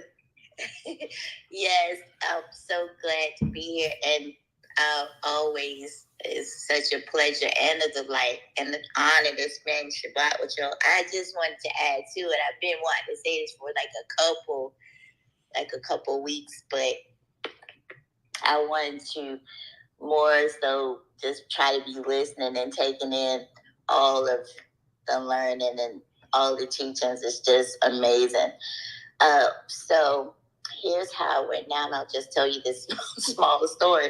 So I went to the gym, and I'm coming home from the gym, and it's Friday, and I'm tired, and so I was like, it's Shabbat's coming. I want to get ready, and then I come in, and I hadn't got to my kitchen. My kitchen was the last thing. And I was thinking, because I live with me and my mom, we live together, we share space. So I was thinking in my mind, seriously, I was like, you know what? I sure wish she would get up and wash some dishes. I'm thinking that, like, this would be great. Yahweh, if she got up and washed the dishes. I promise you, I can't even make this stuff up. Now, my mom is very excited for me about me honoring the Sabbath. Yahweh be praised. Because I'm so, I go in there, I was like, you can't even believe what I learned today. Because it's like the teaching goes along with how my life is going. Like every Sabbath since Yom Kippur, it's been like, I can't even, but I'm so overwhelmed. It's just hard to take in. Like, so I'm thinking in my mind, I wish you would, I gotta get up and do these dishes. I wish you would get up and, do the dishes, and then I can go on to another task. Literally, this happened. My mom runs out of the room. She says this. She says, it's Shabbat. We have to tidy up.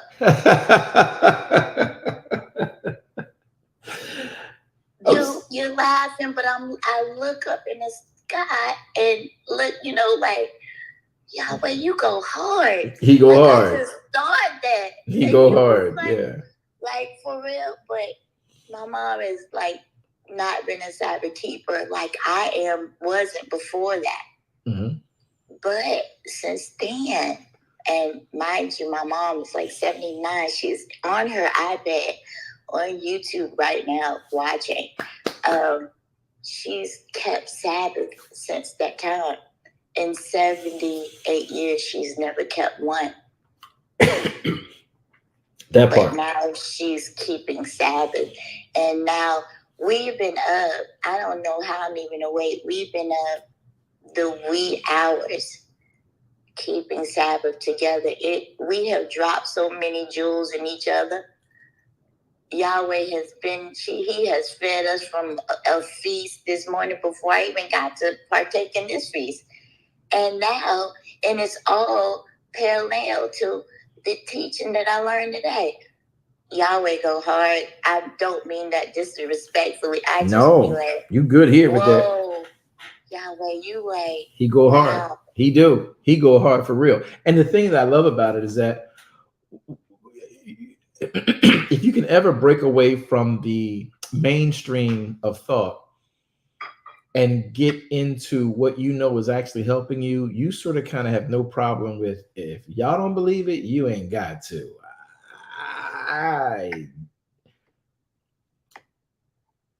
The song, now your mother might appreciate this song back in the day, when the mothers in my church used to sing, you can't make me doubt him. Come on, that's it. I know too much about him. I think I was in prayer last night when we started Midrash last night. And I that phrase just came into my head, and I'm thinking about, and it's like things are flashing over my mind about what he's done for me and just how good he's been, what he delivered, how he set free, what he kept from, what he put in, what he developed. And it's like, you can't, when you finally get to that point where you're like, I don't care what nobody says about what I'm learning. This is changing my life. And the only time I don't feel right about it is when I get around people who don't believe it. Exactly. And everything's changed for me. I didn't even know. I'm just enamored by the mercy of Yahweh, because literally I feel like I prayed all my life and not really truly believed. And the reason for that is that I didn't really understand the word. Mm-hmm. I didn't understand how things. I have a faith now that, and I don't even get it. Like, almost as soon as I pray, the prayer is answered. Yeah. While we're yet speaking, he's on the way. Is that right? Yeah. I love it. That's all I wanted to share. Great ad, Cuffy. Beautiful. That's a great thing. And the part about, you and your mother at wondering how are you guys still up when you're in Shabbat, I promise you, and you couple that with the reading of his word, when you're in Shabbat and you're in the reading of his word, you need to understand you're running on his power. You're not going to feel as tired as you think, especially when you're in the word, because there have been times when, this is how the fasts that we've read of in the Bible continued. Once you're in his presence, you have meat we know not of. You have energy we don't even know where it came from. and our mind is so locked into what we're learning, what he's showing, what he's sharing, you don't want to miss one nugget. I don't know about y'all, but which is why sometimes I'm late to what we call our structure for these broadcasts on particularly the Shabbat, the Sabbaths, is because he's got me in these things. I'm like, whoa, wow, okay, look at this. Oh my, really? You don't want to miss anything. And being like, oh, I said I'm going to try to do something. I open my studies up for them. But I got to be careful coming out of that condition of mind and then coming on a platform like this where I have more novices than avid students. But in this group, in this time, this is a lifestyle for us. We could just go on for hours and hours and hours. And okay, since y'all keeping song list, I can do this for hours. There you go. How about that? That part. Great ad, Cuffy. Mods, who's next on cue? Chris is next, sir. Chris, what you got, my brother? I hope That's crazy. I was surprised that it would be me. Montgomery. No, sir, you're good. They're just saying names so they can get on cue. Go ahead. What you got, sir? Got it. So Yahweh's name be praised. Baruch I'm Hashem. grateful to be here. Mr. VW, I just want to say around the last year, you were talking about Pesach, and I had no idea what that was, and I'm still a rookie to a lot of this, and you helped me out with that. And I just want to say last year I had a big year. I earned, to God be the glory, I earned 55 grand in my detox shop. It was my first time making that type of money in my business. Yahweh be praised. And I want to be wealthy. I want to be a force to be reckoned with in God's kingdom when it comes to business, entrepreneurship, network marketing, all this stuff. And that is what my purpose and my assignment is. I'm relentless when it comes to my goals and my aspirations, and I'm pursuing my dreams. Now, I'm in a space where I'm isolated.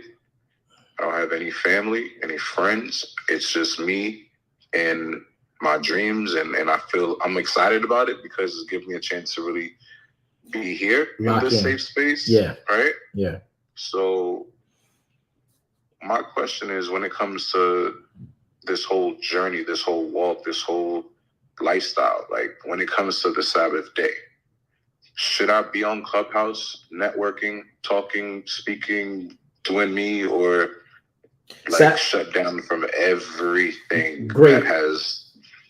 Great question. I'm gonna give you two things. I'm gonna pause you. Don't lose the rest of your thought. But I'm gonna give you this pause. First thing is you want to be wealthy. That's your goal, right? Your aspiration. You want to be a force to be reckoned with. That one, I'll tell you, don't push to be that. But if you do this, you will inevitably become that. And you will understand that from a sense that you didn't even know you were. But if you strive to be a force to be reckoned with, that's going to push you into an element of pride and area where people can't receive you. But if you do what I'm going to tell you, you'll be a force to be reckoned with because you'll have your strength, you'll have your armor, you'll have your understanding, you'll have your you'll have that tenacity in this vein.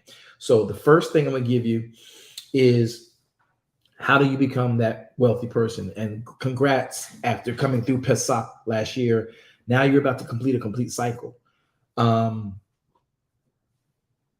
Deuteronomy 28 is the prosperity plan that we should have been talking about before they was talking this formulated prosperity plan of Christendom over these last 2 decades. Yahweh's always had the prosperity plan for his people. Devarim 28, 1 through 14. I can tell you but I can show you better than I can tell you. Because we all misunderstood what wealth looked like. We thought wealth was having a super uber abundance in, maybe money or whatever, but money can be robbed, taken from you. You can be expensed out of money. People think that because you got it, it's going to stay there. Money is a currency. It's always moving. And sometimes it moves out your hand just as bountifully as it came into your hand. Yes, I learned that as well. Hold that thought, because they're getting on my nerve on this platform today. I'm going to say it right now. Here we go. Amen. All right. Y'all know I'm just joking about getting on my nerve. Y'all not getting on my nerves. Just playing. Yes. So, but what I said is very important. So if you want to, since you have that tenacity to meet your goals, I challenge you this next 12 months to keep Devadim 28. If you were impressed with what he did this year with the 2 numbers of grace you mentioned was your gross for your company, that you're just starting and just trying to get it, doing whatever. And if that was a decent milestone, I'm gonna be hood with this. I double dog dare you to honor Devadim 28. You say Devadim, you mean Deuteronomy? Sorry, Deuteronomy. Yes, Deuteronomy 28. I challenge you. I challenge everybody on this platform with a business. I challenge everybody on this platform, with a ministry. Yeah, that'll change quick. I challenge everybody on the platform with your home life, your aspirations for tranquility in your home. I challenge you with your relationship status. Keep Devadim 28. Keep it for 12 months. Where you get stumped, call me, check with me, and I'll show you what it means to carry through this part and endure here and endure there and what to add here and how to look at this in the perspective. But keep it for 12 months. And that double 5-5s that you just talked about, let's see what he does in that next 12 months. And that goes for anybody. The prosperity plan of Yahweh our Elohim is his feasts. If nothing got taken out of the talk about his word we had today, let the fact that Yahweh is a multiplier, he doesn't work the percentages. Make that a quote. Yahweh is a multiplier. He does not work percentages. Amen. When you sow into good ground, Yahweh multiplies it. I don't know when a person. This is for everybody. I'm gonna answer your next part, brother, in a second. But I want to lead out to this. I want to ask the question to the groups. If you put 1 seed in the ground, do you get 1 seed back? No, you do not. No. It's multiplied. Multiplied. Yes. Big multiplier. I just want to put that out there and let y'all think about that.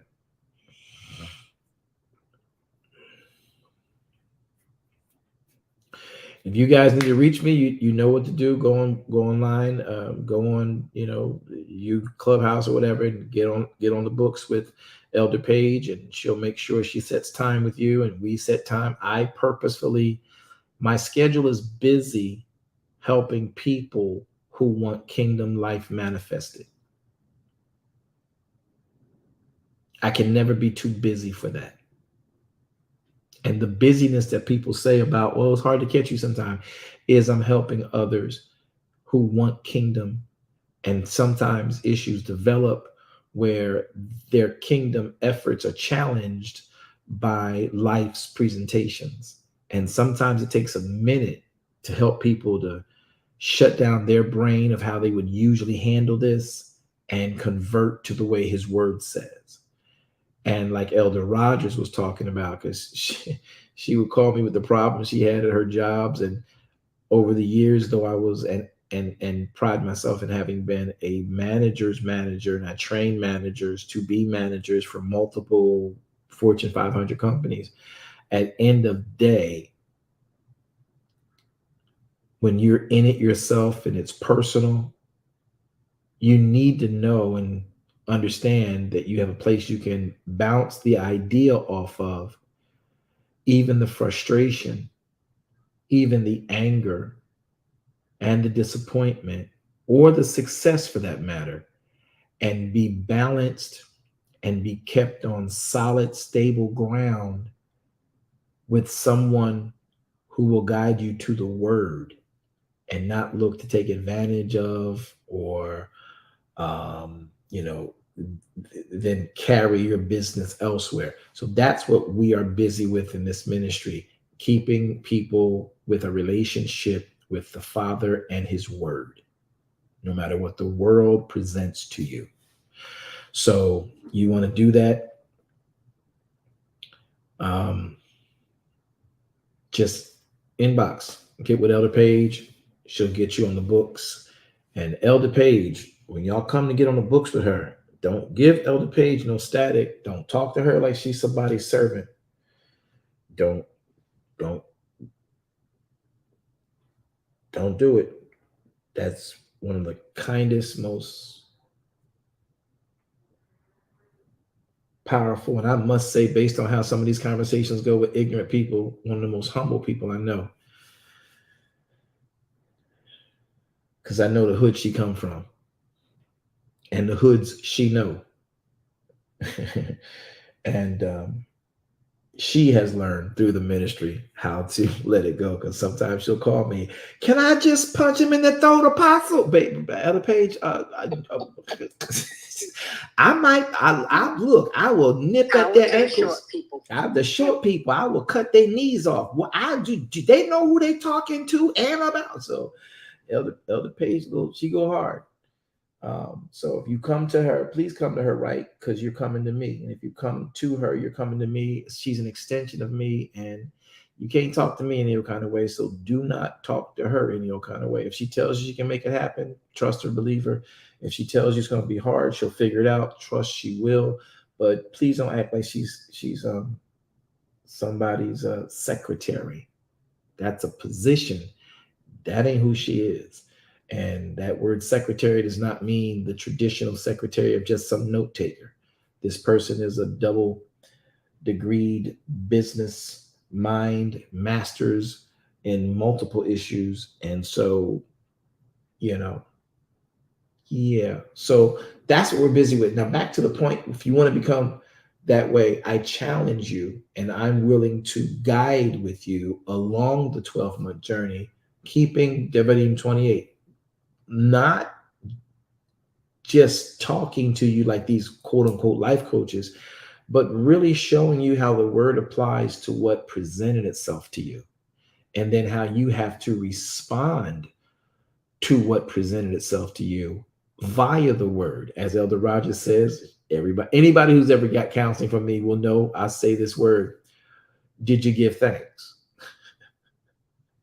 What's the word say? And I can't tell you just how important that is to really understand these types of things.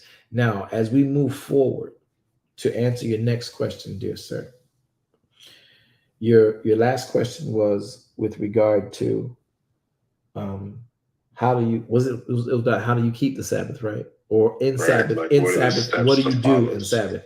So I'm going to put something on the screen. Are you on? Can somebody put up to him the how to Shabbat passages? Can somebody ping that in the room on Clubhouse? Yes, sir. Pin it in the room on Clubhouse, and then you know what? Inbox it or back channel it to my brother. These passages are instructional. They are from Torah and prophets of the Torah and Messiah himself. And then we have one final one from the Apostle Paul, who makes clear how these instructions practically work. So if I can answer your question in live time with your present day scenario you just rendered, Sabbath, I'll start here. Isaiah 58. And this is a very good way of encapsulating it, but I want you to get it in detail by following the passages we give you. You'll get the foundation for why we do it a certain way. You'll get the foundation for the commandment we are following with it. And you'll know clearly what he means when he says it. There we go. Now I got the right chapter. I can do it. So what do you do in Sabbath? In Sabbath, do I peruse Clubhouse and promote and network? No. Verse 13 says, if you turn your foot away from the Sabbath, from doing your own pleasure, building your own business, branding yourself up, networking, if you call the Sabbath a delight, this is what I enjoy. This is my moment of peace and grace with him. And if you call the day holy of Yahweh, if you call the day honorable, and if you will honor him, not doing your own ways, not finding your own pleasures, nor speaking your own words, then you shall be found as delighting in Yahweh. And Yahweh will cause you, your business, your family, your marriage, your ministry to ride upon the high places of the earth, and he will feed you and your family and your ministry and your business and your spouse and your relationships and all that. He'll be the ones that feed you, for the mouth of Yahweh Sabaoth has spoken it. So now when you go to Exodus chapter number 20, it also tells you what Sabbath should look like. So when you keep Shabbat in Shemot 20, Exodus chapter 20, I'm putting this on the screen so you guys can see this as well. When you look at it, he gives us very specific and thorough, detailed description of what needs to be done. It's something we've been reading all our lives. We connected it to the Ten Commandments, but we disconnected it from the practical application. Shemot, Exodus chapter 20, verse number 8 says, remember the Sabbath, to keep it Kodesh, meaning to keep it sanctified, meaning the word Kodesh is 86942. It means to observe it, to keep it clean, ceremonially or morally. In that Kodesh, you don't defile the day, you keep it purified, you prepare in that day, you keep yourself sanctified and holy in that day. So therefore, we don't have thoughts to go out and engage something that could bring in any type of negativity. Now, the next piece is, as we understand, and then I'm going to have to shut down, my batteries are going low. But we have the idea here too, that this day is to be remembered. It's to be kept holy. In 6 days, you do whatever you want. Verse 9 says, 6 days, you do all your labor, do all your workings, whatever that work is. That word work is the word melakah. And that means whatever your deputyship is, your ministry is, your employment, whatever your labor is, however industrious, whatever your occupation is, whatever you're an officer in, whatever manner of work you do, whatever workmanship, workman you are, all of that's done in those 6 days. Labor, the word labor is the word for abad. And it means, by implication, whatever you serve, however you're enslaved, whatever keeps you in bondage, whatever you are bondman to, you do bond services, whatever you're compelled to do, whether it's husbandry or keeping labor, all of those things. If you're a service provider, all of your labor, you do those in 6 days. But the 7th day is the Shabbat. In it, you shall do no work, no networking. You, nor your son, nor your daughter, nor your manservant, nor your maidservant, nor your cattle, nor your strangers within your gates. So, this is what Yahweh's instructions are. Multiple times throughout the writ. This one everybody's most familiar with, so we can use it because it's a part of the quote-unquote 10 commandment that people have used as a mantra for the faith.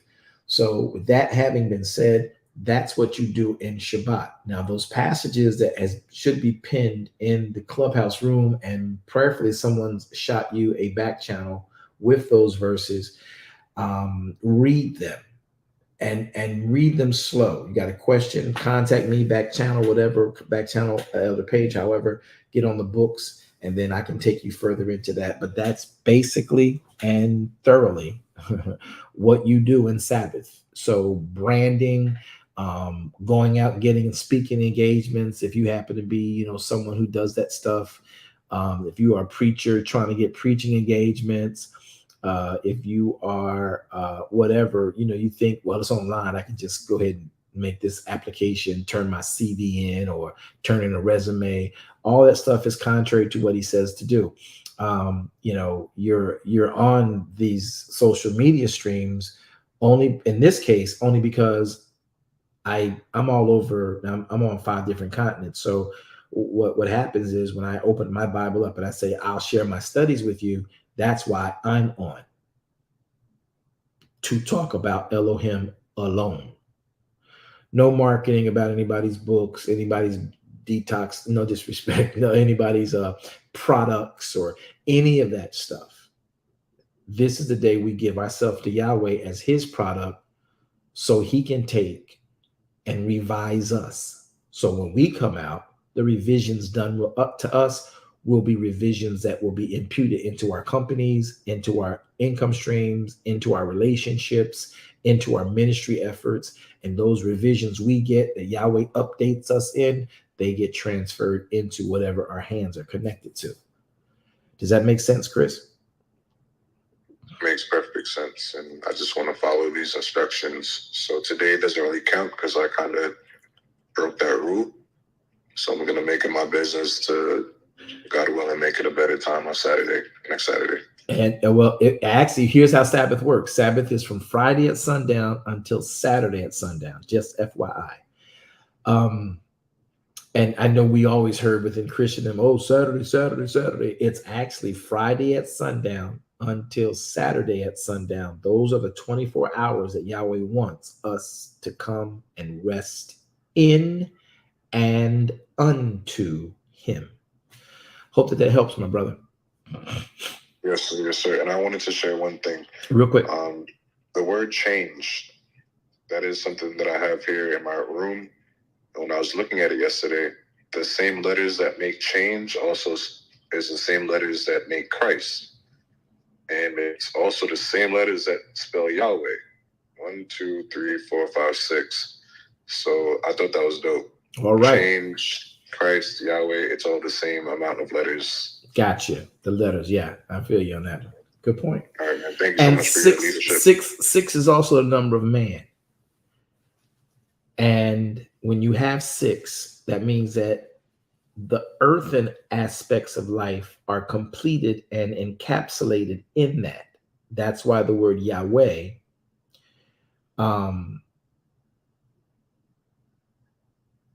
is the I will be whatever you will need. And that's why we are ever under and in his care. So anything we need as a human in the earth, Yahweh's already provided it. We, in order to get it, got to come through him too. So whether you use the Greek word Christos, Christ, or you use the Hebrew word, the Adonai, you still find yourself in him.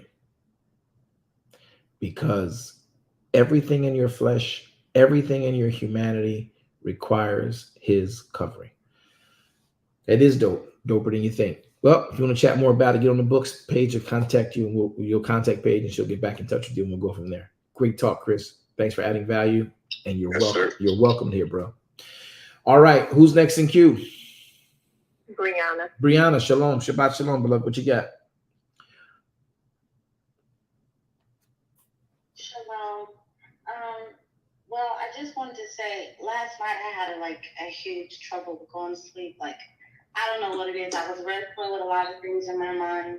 And normally on Sabbath, when I get like that, I ask Yahweh to just give me rest so that I could just rest in him and just soothe everything over. And he normally does. But last night, he just wouldn't let me sleep. I wouldn't say him exactly, but I just couldn't sleep. And when I seen it, my joint, when you guys went live, on the platform, you made a comment about not just, I guess, resting on that day. Like if you're in the Word and you find yourself asleep, that's different versus just sleeping on that day. And I guess Yahweh's just been having mercy on me, because normally on Sabbath, I'd be so overwhelmed that I just really just want to rest in his presence and not listen to the Word without, I'll confess, without actually pulling out the Bible and reading along with you guys. But today it was different because I couldn't rest last night. When I woke up this morning, you guys began the Sabbath. I got into the Word and I was able to attempt to keep up, because you guys were like going the cross references, but I was able to read along and be in tune and stay awake. But as I was reading along with you guys and being in tune, I noticed that sometimes my mind tends to go astray. And I know that you taught this a while back about pretty much, what did you say? Studying to be silent. That's what you went over. And I just wanted you to just a little emphasize on that, because even though I've been reading and paying attention, and I've made, like, Yahweh allowed me to stay up and be more in tune, I do at times find my mind slipping or drifting out of the way. And I just wanted to be redirected pretty much. Let me guide you in that, because that's another issue. I do another teaching. If anybody's ever heard me teach, and you guys probably, well, the ones who've heard me preach that are probably online viewing more so than in Clubhouse. But if you've ever heard me teach images in my mind,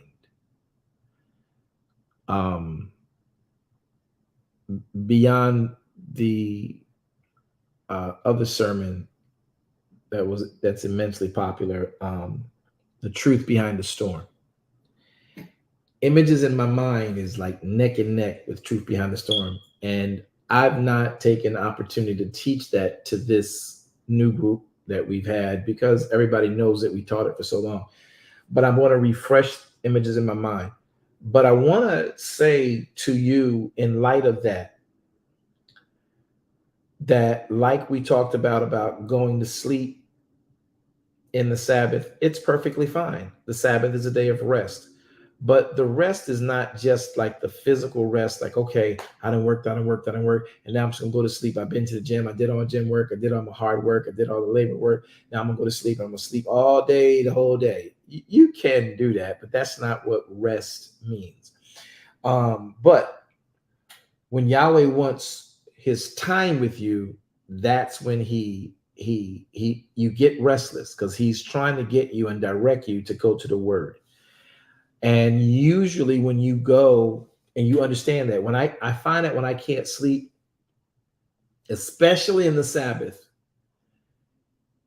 he wants to talk. And how does Yahweh talk? Anybody know? Through his Word. Through his Word. So I've come to understand he's directing me to the Word. Now,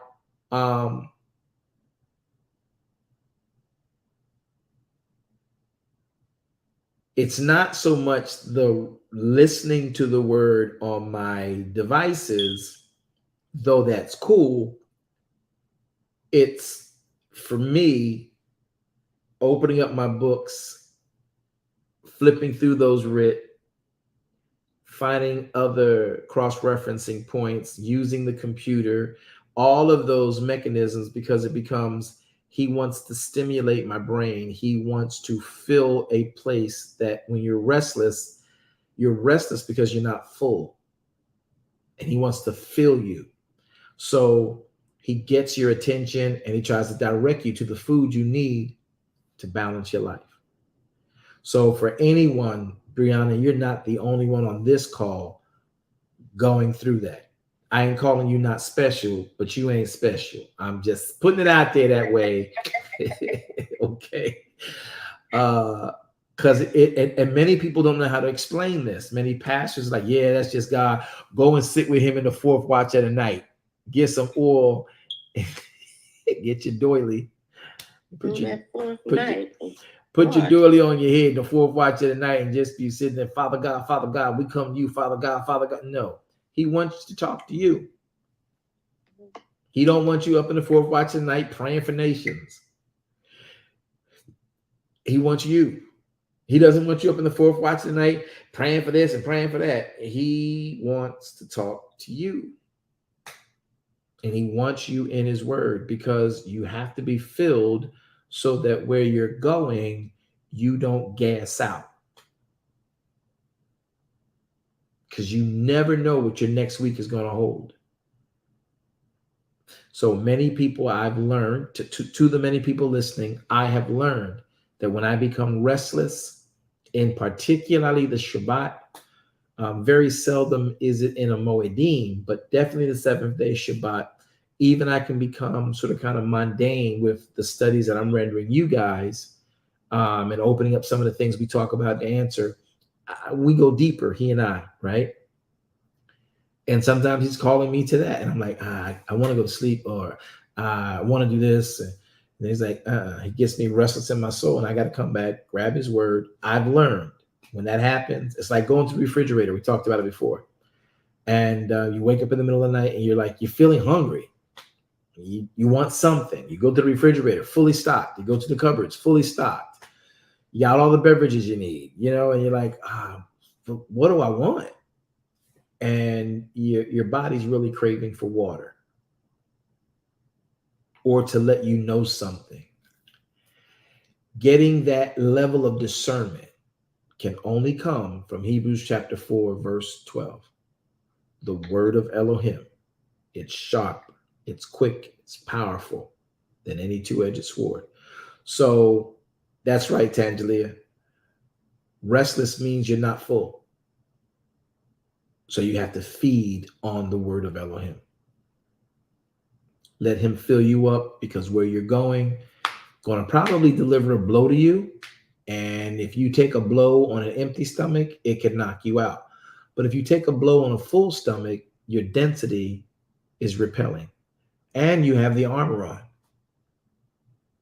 So my recommendation is open his word. It doesn't mean, well, where do I go? Just open the Torah anywhere between Genesis, Exodus, Leviticus, Numbers, and Deuteronomy, and just start reading. I promise you, Yahweh will direct you. It's a weird thing. Everybody's a little bit different. The storylines I can give you, maybe one day I'll have a panel for those who understand this principle, and we can share from 4 or 5 different perspectives how that works. Just open the Torah up. He will begin. Something will catch your eye. Like, oh, let me just read this story. You'll start reading. And if you have a cross-referencing Bible, great tool to have, and your concordance, you'll get stuck. He'll cause you to get stuck on a word. And you're like, well, what's this word mean? And then you'll go try to figure that word out. When you're reading the word of Elohim and you've learned how to communicate with him through the word, you'll get a sentence that just doesn't finish right. You ever hear me when I'm stopping Brother Ben or Sister Veronica, who usually read for me a lot of times, and I'm telling them, you didn't read it right. Y'all ever? I'm sure you've experienced that with us, right? No, read it again. It doesn't. You got to read that fluent. You'll get stuck in your own personal study time of trying to read, and the sentences, they just don't go fluid. But what we've been taught in Christendom to do is just keep going by. It'll make up for itself as you go along. You'll figure it out, right? And it's not true. So in those moments when you're restless like that, he wants you in the word. And when you get in the word, don't take anything for granted. If you don't know a word that you've crossed, stop at that word, understand it in much of its depth, get definition on it, and then reapply some of those definitions into that slot. And I promise you, you and Yahweh will start having conversation, and you will sit there in your Bible for hours before you realize it's late. But you'll be so edified. And you walk out with a sense of a sense of bearing, a sense of knowing that he's literally with you. Brianna, I hope that helps. Kevin. All right. Moderators, that's going to be my last one. Cut us off at Curvin. I gotta get rested here. All right. Who we got? Who's next on cue? Prophet Montgomery. Prophet Montgomery. Shabbat shalom, beloved. You have two questions on YouTube. Okay. I don't know if the author is still here. This is from a while ago. Okay. But this question was Numbers 28 and chapter 28 and chapter 29 require more of the feast is the, wait a minute. Yes, requires more of the feast. Is that because the people have experienced several feast seasons and Yahweh wants to increase them even more? You want me to read that again? Or have them posted on Facebook so I can see them. I'm not following the tone. Okay. And the second question is from Advocates of Jesus Christ Ministries. His question is, was not going out of the house literal. And the second part of that is he said, is stepping out to enjoy the sun, note advise. Is Advocate still here? He just put that up not that long ago. All right. If he's still here, have him let me know. Just, sir, if you're here, ma'am, or well, Advocate, I think, I don't know who is it. So okay. It's the man. Okay. Have him let me know he's still here, and we'll answer that question for everybody as well as himself. The author Grice's question. The author, are you still here? Let me post that question for me with Grice. I'm not getting the tone on it. If you can put it into Facebook for me, I'd appreciate it. Okay. And if Advocate is here, oh, I see that from 527. Advocate, are you still here? Just let me know you're still here. Type in something. Say you're still here, sir. I see it on my panel now. I see Advocate's question on the panel. If he's still here, I'd like to answer it.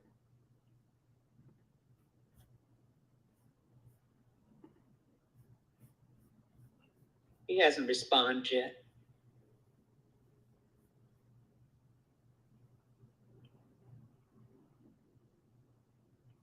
So, Spencer, the author is now on platform, sir. All right, that's better. Let's see if we can't get Advocates for Jesus Christ Ministries to respond, so I know that they're here. Please. All right. Now, brother author, the author Grice, what was your question, sir?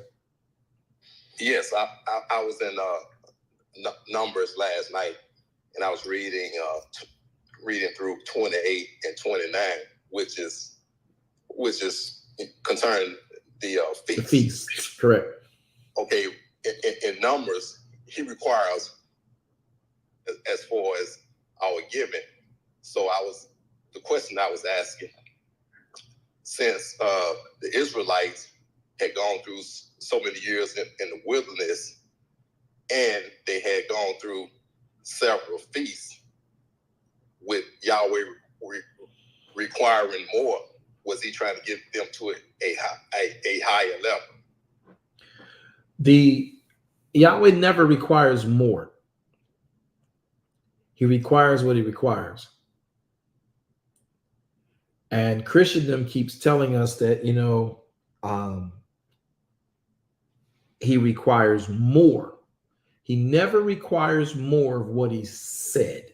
So the Torah is all he requires. Whoa.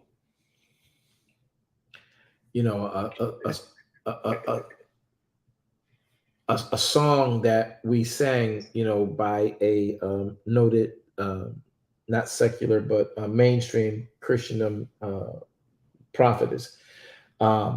And I think someone else actually made it, but we heard the song, "There is more that I require of thee." You know, we sang it, 7-11 music, 7 times, 7 words, 11 times. And we got in the spirit, right?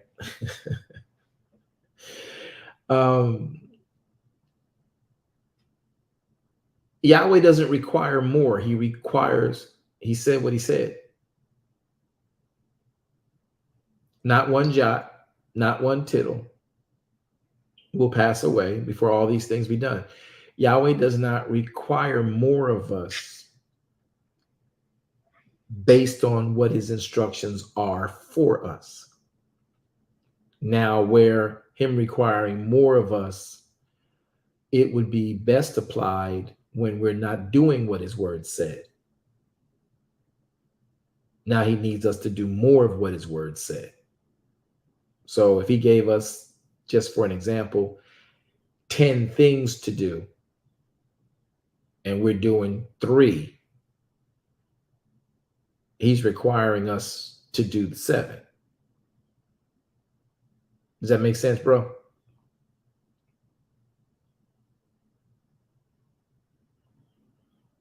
Brother Grice, you still there? Yes, I'm here. Does that make sense though? What? It does. What's your does that answer your question? That's better statement. Yes. And I'm gonna get it on your books because I got some other questions, but you get on the books any day you need, my brother, anytime. But your question also is necessary for the people on platform too. So a lot of people have the same questions, and though many come with us into the private studies, which you experience and you're a part of as well, sometimes Yahweh puts those questions on platforms so that everybody else who don't know how to ask the question can actually hear the answers to those questions. And not feel like they are isolated, like I'm the only one to think like that. You're not. Right. There's nothing new under the sun. And everybody in these platforms, all these preachers up here screaming, hollering, preaching, and talking all emphatically, a lot of them are as clueless as a box of rocks about what Yahweh's word really says. And it's just a fact. I don't say that to be disrespectful. I say that to be accurate. So those questions, as people give them, as you bring them, they're for everybody. So him requiring more of us, he requires us to honor his word more. Yes, he doesn't add anything more to his word. He just requires we do more of his word. I hope that's yes. Understood. Yeah, that makes sense to me now. Awesome. And what he does is he does redundancy. I think that's where we get it from. He constantly reminds you of what he said. That's what the prophets do. They remind you of what the word says. So if a prophet comes and says to you, Yahweh's requiring more of you, he wants more of you. He wants more of your compliance to the instructions he left. Sometimes we think in our religious state of mind that we are doing Elohim. And he's like, I need you to do what I asked you to do, not what religion has asked you to do. And I need you to do more of it. Well, I'm keeping Sabbath. Okay, fine. I need you to keep the feast. I keep the feast. Okay, fine. I need you to keep the sacrifices. Every day. Can I just do the one? Okay. So he requires more of us in that capacity. Good question, man. Great question. Yes. Thanks a lot. Love you. Appreciate you. You and your family. Who's next on platform, mods? The last one from Prophet Leslie. Prophet Leslie, did we get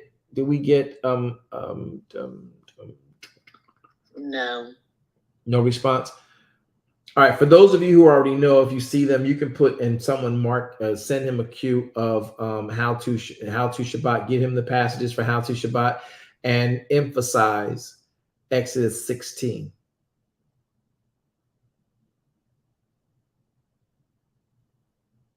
and Isaiah 58. Does that make sense?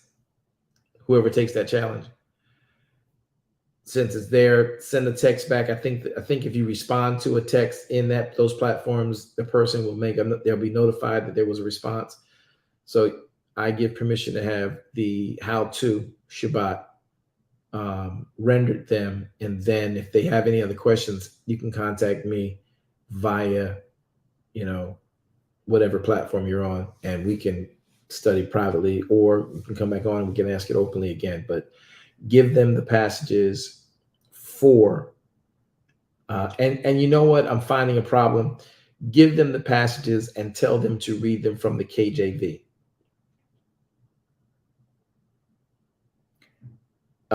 Prophet, can you do that? Okay. Thank you. All right. Who's next on cue? Kirvin, and he's the last one. Hey, Brother Kirvin, what you got, sir? You started this. I guess the first shall be last and the last shall be first. Come on, man. Talk to me.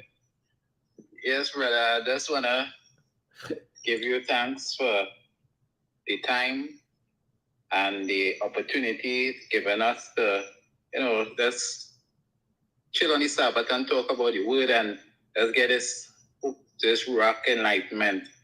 For those on the platform, I don't know what was your trigger, but my trigger when I came to this platform was understanding, as the church will say, the Trinity.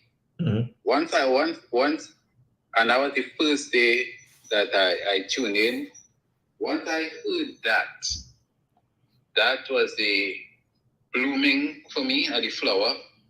So I think that once people understand that aspect of God, of the Father, Adonai, yeah, that everything does makes much sense and comes together. Even as you were highlighting today, one of the texts, and I don't have the Bible in front of me right now, but it just made when you showed how Christ was the example for us and how we are the recipients of all the things that he have received because he had the word in him. Sorry. Woo! Okay, let me say this. Let me enhance that, bro. He didn't have a word in him. Anybody can help us with this one? Anybody want to help us with it? Did he have a word in him? What did he have in him, y'all? He had the word. That part. He had Adonai in him. So yeah, go. I'm sorry. I just want to enhance that. Go ahead, bro. Go ahead. So I don't know. I just be like, and since I dropped on the platform, I'm telling you, the most distractions I ever had on Sabbath. All of a sudden, people want to visit me on the Sabbath. They want to talk. They want to come by. They want to swing through. Like, you ain't talked to me all year long. Why is you here? All of a sudden, they showing up on the Sabbath. Like, okay, I'm in Sabbath. You're talking. Tomorrow, call me tomorrow. Everybody wants to talk to me on the Sabbath now. And that is some of the things I know when I'm in the right. Because when you're in the right, the distractions just come. Yeah. When you're in the wrong, it's smooth sailings. Yeah. You'll get no trouble. Right. So yeah, I just want to, thank you for the opportunity. The next two things I want to ask is, one, what was the real study for today? Besides the sidebar that we had? Probably prepared. Yeah, this is what Sabbath is. Shabbat is that Shabbat does this thing where you open the writ, and Yahweh, the majority of the people who are here needed to hear what was said. Everyone did, but many are going to be going through, and others will just be storing it for when they go through. But if we would have to say what is the main study for the day, we don't there's no real Sabbath is the study. His ways, that's the study. One of the ways we focused on because of a great comment you made was the mathematical piece, the gematria, the geometry, the multiplication of Elohim versus the subtraction and the addition of him. So we learned that Elohim always looks to multiply us, but it requires our compliance to him. And many times we miss the multiplication of what Yahweh wants to do in our life because we look at the seed as a subtraction, and we don't like subtraction, though we like addition, but we don't understand that when Yahweh wants something from us, he is looking to multiply. He's taking it from us so he can give us more. Real quick, I'm gonna get off of this. John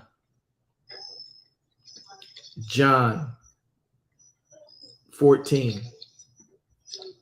Now, I want y'all to go there real quick. When Yahweh wants something from us, it's usually to give us something more. Does anybody understand that? John 15.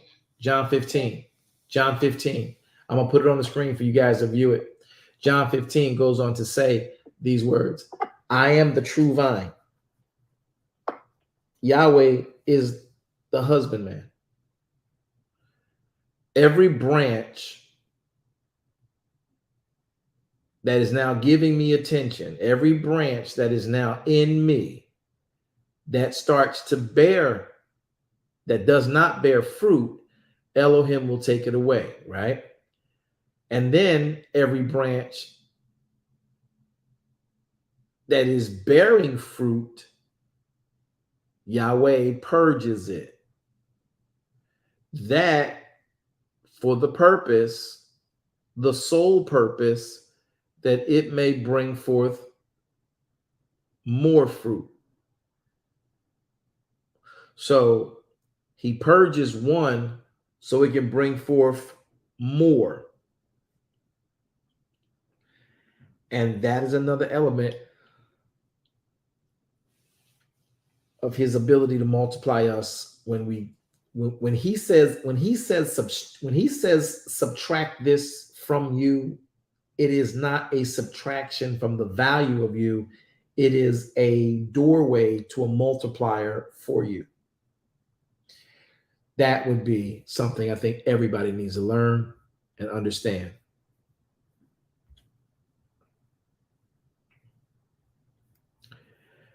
I hope that helps, Brother Kerwin. It's a pleasure to have you. Thanks for adding value, stimulating us into another vein of thought that we can trust Yahweh to give us footsteps and concepts that are kingdom.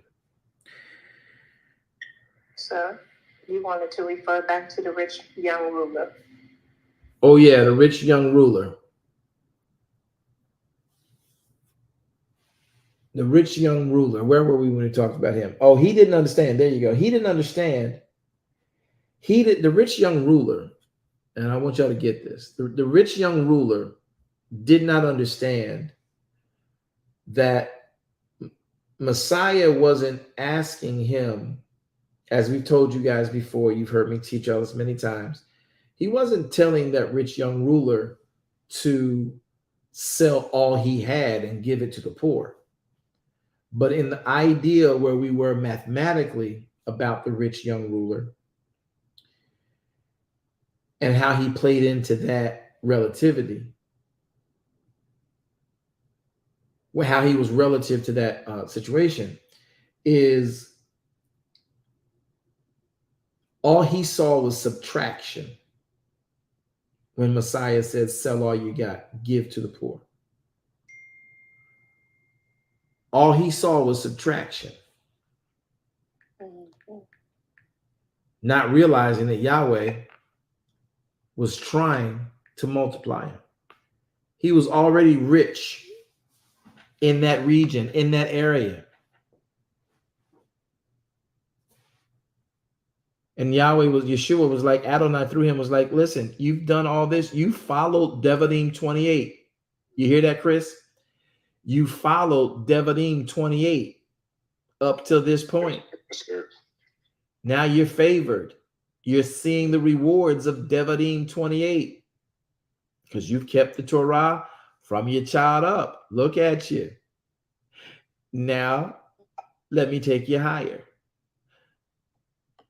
You passed this round and test.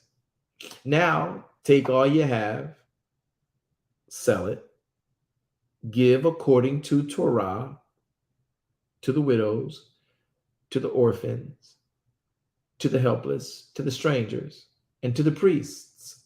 He didn't say give it all. He said give according to the commandments of Torah, and then come follow me. See, I don't think he understood that if he followed Messiah, he would start living the way Messiah lived in the earth. Mm-hmm. Ain't that deep? Ain't that deep, Elder? Ain't that deep? Very deep. Yes. You ain't got to carry a purse when you at this level. Oh, yes. Hallelujah. Help me, Yahweh. What? Yeah, help me. Help me, Yahweh. I'm talking about them angels now. No, not really. You a little bit, but not really. You're talking about complying, abiding under his shadow.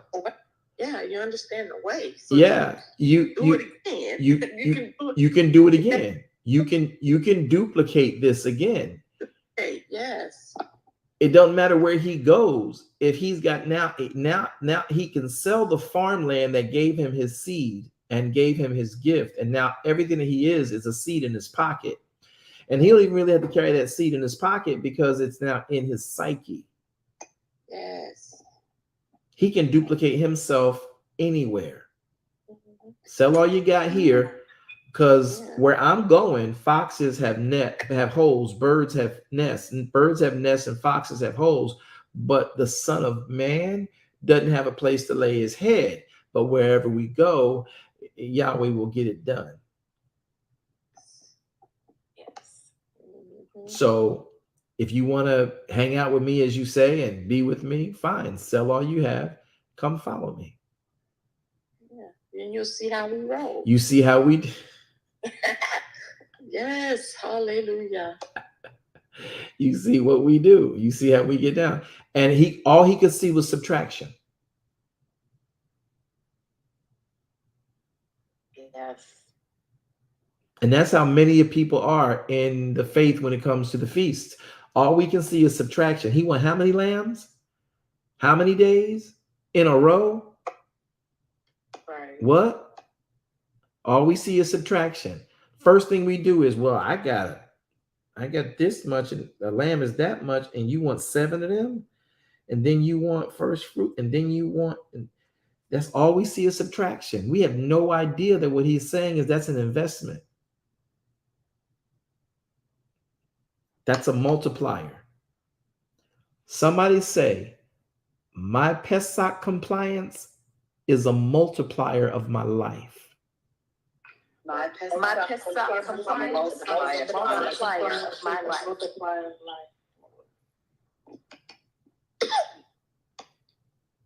Was that an emphatic? Yeah, okay.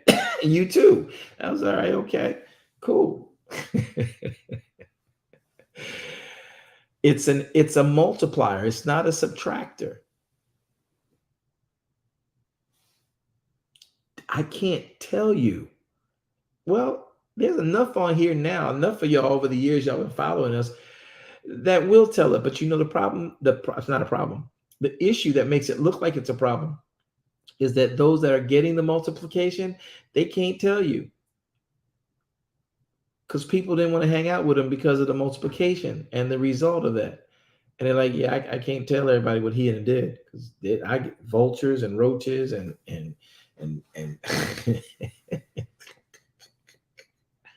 That's right, Daphne Moore. That's right, Nadi. Hey, Nadi. That's right, Nadi. I hear you, Michelle Grice. All right, everybody. So you understand the rich young ruler, why we come back to him? Yes. Understood. Yes, sir. Wanda Floyd makes a good point that goes along with this, and I'm going to end it here. And I'll put it on board for us to see it. If you're looking on Facebook or YouTube, you'll see this comment she's made. Matter of fact, wait a minute. Aren't you on Clubhouse?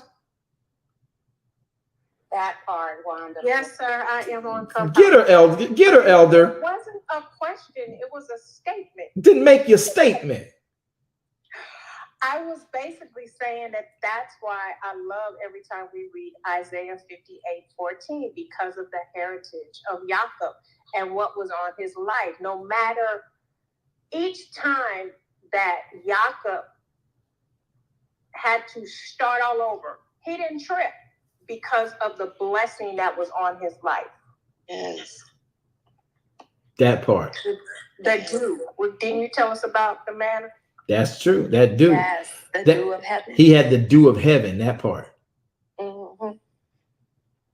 He has the dew of heaven, that part. And that dew of heaven says it don't matter where you go. I'm Yahweh. I'll be what you need. They had a nickname. One group tried to call Jacob and Abraham and Yitzhak. They called them water whisperers because they could find water where nobody could.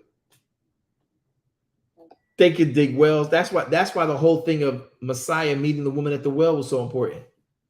Those wells meant life to that region, and others would bypass that region because they couldn't find water.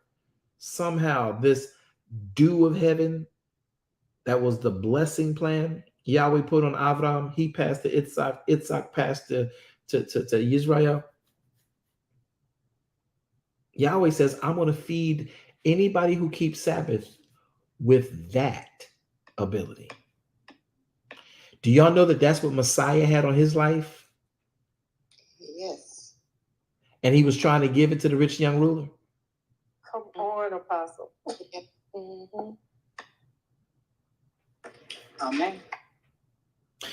Yahweh, we thank you for your word and your plan, your will, your purpose in our lives. We're trusting you now that as we've come into a time where we're just about to come out of Shabbat, that you would keep us locked in on you. Thank you, Father, for great men, great women who desire to know you greater and better, helping our relationships to function in ways that we are prosperous, healthy, healed, mentally, physically, spiritually, our children, our bodies, our relationships, our finances, our ministries, our businesses, our workplaces.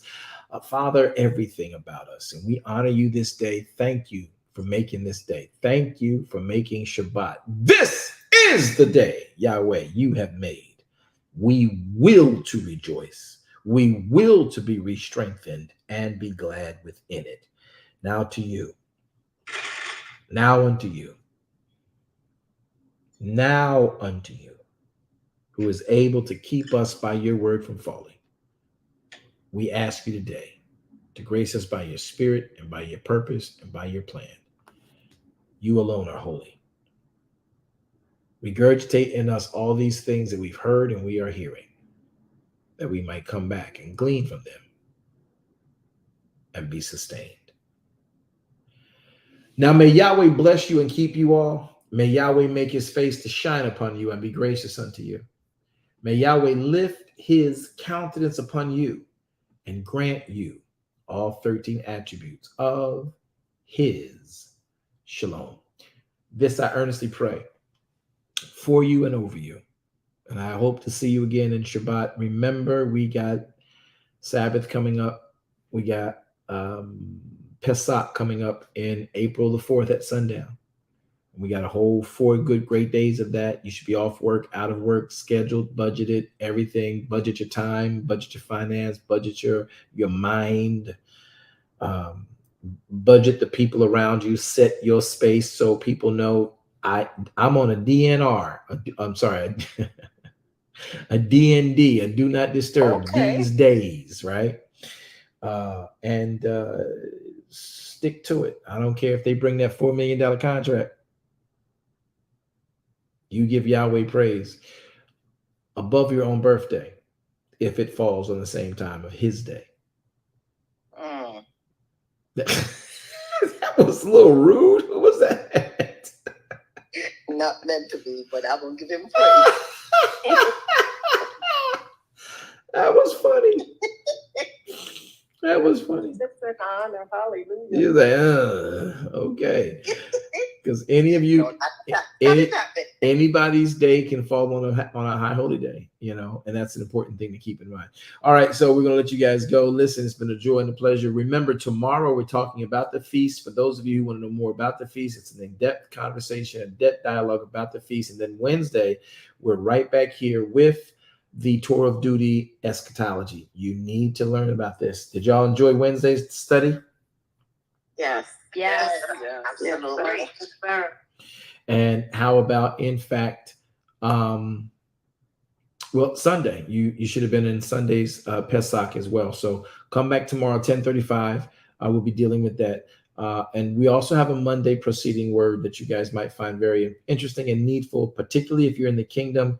And we're going to be touching and talking about it all as well. My job is done here. Well, my time of study is done. I'm going to go rest a little bit. I'm going to take Brianna. I'm going to lay my eyes, girl. We're going to try to chill out and get some rest. You know. And so you guys, I love y'all in the love of Elohim. And I hope that you can tell that we take great care making sure you know it's truth. No strings attached. So, I'll see you guys. Strings attached.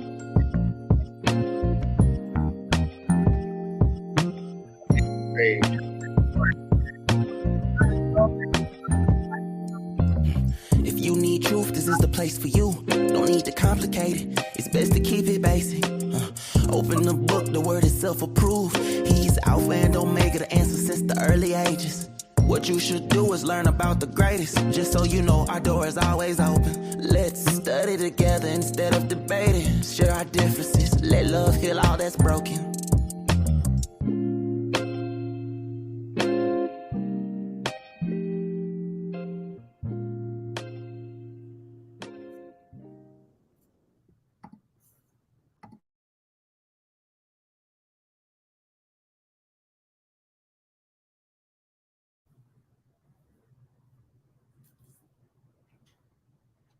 Broadcast will end in 5, 4, 3, 2, and 1. Shabbat shalom.